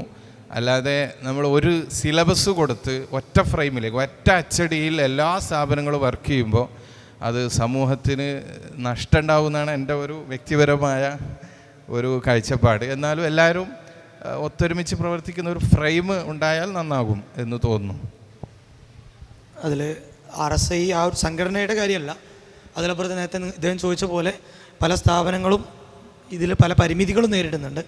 ആ പരിമിതികൾ മറികടക്കാനൊരു ജനറൽ പ്ലാറ്റ്ഫോമാണ് നേരത്തെ പറഞ്ഞ സംവിധാനം എന്ന് പറയുന്നത്. നേരത്തെ ഉണ്ടായിരുന്ന മുമ്പത്തെ പോലെയൊന്നും അല്ല. ഇപ്പോൾ എല്ലാ സ്ഥാപനങ്ങളും ഒരു കൊലാബറേറ്റീവ് മൈൻഡ് സെറ്റിലാണ് വർക്ക് ചെയ്യുന്നത്. അപ്പം ഈ ഇരിക്കുന്ന എല്ലാ സ്ഥാപനങ്ങളുമായിട്ടും ഞങ്ങളെല്ലാവരും പരസ്പരം എല്ലാ കാര്യത്തിലും ഇൻ്റർ കണക്റ്റഡ് ആയിട്ടാണ് കാര്യങ്ങൾ കൊണ്ടുപോകുന്നത്. അപ്പോൾ അതിലേക്ക് താല്പര്യമുള്ള ആരെയും സ്വാഗതം ചെയ്യുന്ന നിലപാടുകൾ തന്നെയാണ്. ഏതൊരു സ്ഥാപനത്തിൻ്റെ അടുത്തുനിന്നും കോപ്പി പേസ്റ്റ് ചെയ്യാൻ പറ്റുന്ന ഏത് നല്ല കാര്യങ്ങൾ, ലക്ഷ്യങ്ങൾ നേരത്തെ ഉസ്താദ് പറഞ്ഞ പോലെ ഓരോ സ്ഥാപനങ്ങൾക്കത് ഡിഫൈൻഡ് ആയിട്ടുള്ള ചെറിയ ചെറിയ ലക്ഷ്യങ്ങളിൽ വ്യത്യാസങ്ങൾ ഉണ്ടായിരിക്കാം. പക്ഷെ അവരെല്ലാം ഒരേ രൂപത്തിൽ ഒരേ ഫിലോസഫിയിൽ വർക്ക് ചെയ്യുന്ന സ്ഥാപനങ്ങളാണ്. അത് കൂടുതൽ വരണം. റെസിഡൻഷ്യൽ സ്കൂളുകൾ ഇത്തരത്തിലുള്ള സംവിധാനങ്ങൾ കേരളത്തിൻ്റെ എല്ലാ ഭാഗങ്ങളിലേക്കും ഓൾ ഇന്ത്യ ലെവലിലും ഇന്ത്യയുടെ വിവിധ സംസ്ഥാനങ്ങളിലടക്കം ഇത് വ്യാപിക്കണം എന്ന് തന്നെയാണ് ഞങ്ങളുടെയൊക്കെ ആഗ്രഹവും കാഴ്ചപ്പാടും. അതെ, ആ ഒരു ഗൈഡ് ചെയ്യാനുള്ള ഒരു രൂപവും ഘടനയൊക്കെ കൃത്യമായിട്ട് ഷെഡ്യൂൾ ചെയ്ത് കൊടുക്കുക, അങ്ങനെ ഒരു ഇത്. ഇപ്പം ഒരുപാട് സ്ഥാപനങ്ങൾ ഇങ്ങനെ സ്റ്റാർട്ട് ചെയ്തിട്ടുണ്ട്. അപ്പം പഴഞ്ചൻ രീതി മാറ്റം വരുത്താത്തതുകൊണ്ട് അത് പൂട്ടിപ്പോയ ഒരവസ്ഥകളും പല സ്ഥാപനങ്ങളിലും ഉണ്ടായിട്ടുണ്ട്. അതിൽ നിന്നുള്ള ഒരു ചേഞ്ചിന് വേണ്ടിയുള്ള ഒരു ഓർഗനൈസിൽ ഇപ്പോൾ ജാമ്യത്തിൽ നിന്നാണെങ്കിലും അല്ലെങ്കിൽ ഓർഫനേജ് ആണെങ്കിലും ഇല്ല, എല്ലാ ഘടകത്തിനും ഒരു ടീമുണ്ട്. അപ്പോൾ അതിൻ്റെ രൂപത്തിലുള്ള ഒരു സ്ട്രക്ചർ എനിക്ക് തോന്നുന്നു അത് ലീഡ് ചെയ്യുന്ന ആളുകളുടെ കാഴ്ചപ്പാട് കൂടി. ഞാൻ എൻ്റെ ഒരു അനുഭവം പറയാം. ഇത്തരത്തിൽ ഇപ്പോൾ നേരത്തെ പറഞ്ഞ ഒരു ഗ്രൂപ്പ് ഓഫ് ഇൻസ്റ്റിറ്റ്യൂഷൻ്റെ ഭാഗമായിട്ട് തന്നെയായിരിക്കും പല സ്ഥാപനങ്ങൾ രൂപപ്പെട്ടിട്ടുണ്ടാവുക. പക്ഷേ ഞങ്ങൾ 2018 ഇതിനെക്കുറിച്ച് ആലോചിക്കുന്നത്, ഇത്തരത്തിലുള്ള ഒരു സംവിധാനത്തെക്കുറിച്ച് ആലോചിക്കുന്നത്. ഞങ്ങളെ ഗൈഡ് ചെയ്യുന്ന ഞങ്ങളുടെ പ്രിൻസിപ്പളായിട്ടുള്ള ഇന്ന് അദ്ദേഹം ഇവിടെ വരേണ്ടിയിരുന്ന ആളാണ് കമാൽകുട്ടി IAS. അദ്ദേഹം ഞങ്ങളോട് പറഞ്ഞ കാര്യമുണ്ട്, നിങ്ങൾ പോയിട്ട് ഈ വർഷം തുടങ്ങേണ്ട, നിങ്ങൾ പോയിട്ട് സ്ഥാപനങ്ങളെ പറ്റി പഠിക്കൂ. അങ്ങനെ ഞങ്ങൾ കേരളത്തിലെ മലബാറിൽ മാത്രം, തെക്കോട്ടൊന്നും ഇറങ്ങിയിട്ടില്ല, മലബാറിൽ മാത്രം 1 ഡസണിലധികം സ്ഥാപനങ്ങൾ പഠിക്കാൻ വേണ്ടി പോയി. ആ പഠിക്കാൻ വേണ്ടി പോയ സമയത്ത് ഈ 1 ഡസണിലധികം സ്ഥാപനങ്ങൾ തുടങ്ങി പൂട്ടിപ്പോയതാണ്. ഞങ്ങൾ അവരെ കുറിച്ച് പഠിക്കാൻ പോയ സമയത്ത് അത് നടത്തിയിരുന്ന ആളുകളെടുത്ത് മണിക്കൂറുകളോളം ദിവസങ്ങളോളം അവരെ തേടി പിടിച്ച് അവർ പലരും, ഞാൻ പറഞ്ഞ ഈ 1 ഡസണിലധികം സ്ഥാപനങ്ങൾ നടത്തിയ ആളുകൾ ഇന്ന് വ്യത്യസ്ത മേഖലകളിലാണ്. അവരെടുത്ത് പോയപ്പോൾ ഒരാളെടുത്തുനിന്ന് പോലും ഞങ്ങൾക്ക് പോസിറ്റീവായിട്ടുള്ള നിങ്ങൾ ഇത്തരത്തിലുള്ള സ്ഥാപനങ്ങൾ നടത്തണം ഇത് എന്നുള്ള പോസിറ്റീവ് നോട്ട് ആരുടെ അടുത്തൊന്നും കിട്ടിയിട്ടില്ല. പക്ഷെ അവരുടെ അടുത്തുനിന്നൊക്കെ പോയി ഞങ്ങളതെല്ലാം കേട്ട് അവരുടെ അടുത്ത് നിന്നുള്ള എല്ലാവരുടെയും ഇൻടേക്കുകൾ വാങ്ങി. ഓരോ ഇടത്തും ഓരോ സാധനങ്ങളായിരുന്നു പൂട്ടിപ്പോവാനുള്ള കാരണങ്ങളുണ്ടായിരുന്നു. കോമൺ ആയിട്ട് ചിലയിടത്തൊക്കെ കണ്ട വില്ലൻ ഞാൻ മനസ്സിലാക്കുന്നത് മൊബൈൽ ഫോണാണ്. ഞങ്ങളുടെ എല്ലാ സ്ഥാപനങ്ങളുടെയും കോമൺ പോളിസിയാണ് മൊബൈൽ ഫോൺ എന്ന് പറയുന്ന സാധനം. കാരണം 10ാം ക്ലാസ് കഴിഞ്ഞ് വരുന്ന കുട്ടി, 10ാം ക്ലാസ് സ്വന്തമായിട്ട് A+ വാങ്ങിയതിന് പേരിൽ മൊബൈലൊക്കെ വാങ്ങിക്കൊടുത്ത് ആ മൊബൈലൊക്കെ ആയിട്ട് വരുന്ന കുട്ടി പൂർണ്ണമായിട്ടും മംനൂ ചെയ്തിട്ടാണ് എന്ത് ചെയ്യുന്നത്, ഈ ക്യാമ്പസിലേക്ക്. അതൊരു ജിഹാദ് തന്നെയാണ് ആ പ്രായത്തിൽ കുട്ടി ചെയ്യുന്നത്. അപ്പോൾ അങ്ങനെയുള്ള ഇത്തരം സ്ഥാപനങ്ങൾ പൂട്ടിപ്പോവാനുള്ള ഈച്ച് ആൻഡ് എവറിത്തിങ്, അവിടെ മെൻറ്ററിങ്ങിൽ എന്താണ് പാളിച്ച, ഇങ്ങനെയുള്ള പഠിച്ചിട്ടാണ് ഞങ്ങളിതിലേക്ക് വരുന്നത്. പിന്നെ ഇപ്പോൾ അസോസിയേഷനൊക്കെ വന്ന സമയത്ത് ഇതിലേക്ക് ആളുകൾ വരുന്ന സമയത്ത് കൃത്യമായ ഇടവേളകളിൽ അതിൽ ഫാക്കൽറ്റി FDPകളായിട്ട് MDPകളായിട്ട് മാനേജ്മെൻറ്റ് ഡെവലപ്മെൻറ്റ് പ്രോഗ്രാമുകൾ ഈ സ്ഥാപനത്തിലേക്ക് വരുന്ന ആളുകൾക്ക് ഇപ്പോൾ എനിക്ക് തോന്നുന്നു 2-3 MDPകൾ നമ്മൾ ഇതിനോടകം നടത്തി കഴിഞ്ഞു. പ്രിൻസിപ്പൽ ട്രെയിനിങ്, അങ്ങനെ ഓരോ ഏരിയകളിൽ കൂടിയിരുന്ന് ആലോചിക്കും. അപ്പം അദ്ദേഹത്തിന് എനിക്കുള്ള പ്രശ്നത്തിൻ്റെ സൊല്യൂഷൻ ആരെടുത്തുണ്ടാവും? അദ്ദേഹത്തിൻ്റെ അടുത്തുണ്ടാവും. അദ്ദേഹത്തിൻ്റെ അടുത്തുള്ള പ്രശ്നത്തിൻ്റെ സൊല്യൂഷൻ എൻ്റെ സ്ഥാപനത്തിലുണ്ടാവും. ഇങ്ങനെ ഒരു കൊലാബറേറ്റീവ് മുന്നേറ്റമായിട്ടാണ് ഇന്ന് റെസിഡൻഷ്യൽ സ്കൂളുകൾ ഈ ഒരു കൂട്ടായ്മയുടെ കീഴിലൊക്കെ ഇവിടെ നടന്നുകൊണ്ടിരിക്കുന്നത്. ഞാൻ മനസ്സിലാക്കണം, നമ്മൾ സ്ഥാപനങ്ങൾ ഈ റെസിഡൻഷ്യൽ സ്കൂളുകൾ, ബോർഡിംഗ് സ്കൂളുകളൊക്കെ ഇൻഡിപെൻഡൻ്റ് ആയിട്ടോ അല്ലെങ്കിൽ മറ്റൊരു സ്ഥാപനത്തിന് ചേർന്നുകൊണ്ടോ ബൂം ചെയ്യുന്ന സമയമാണ്.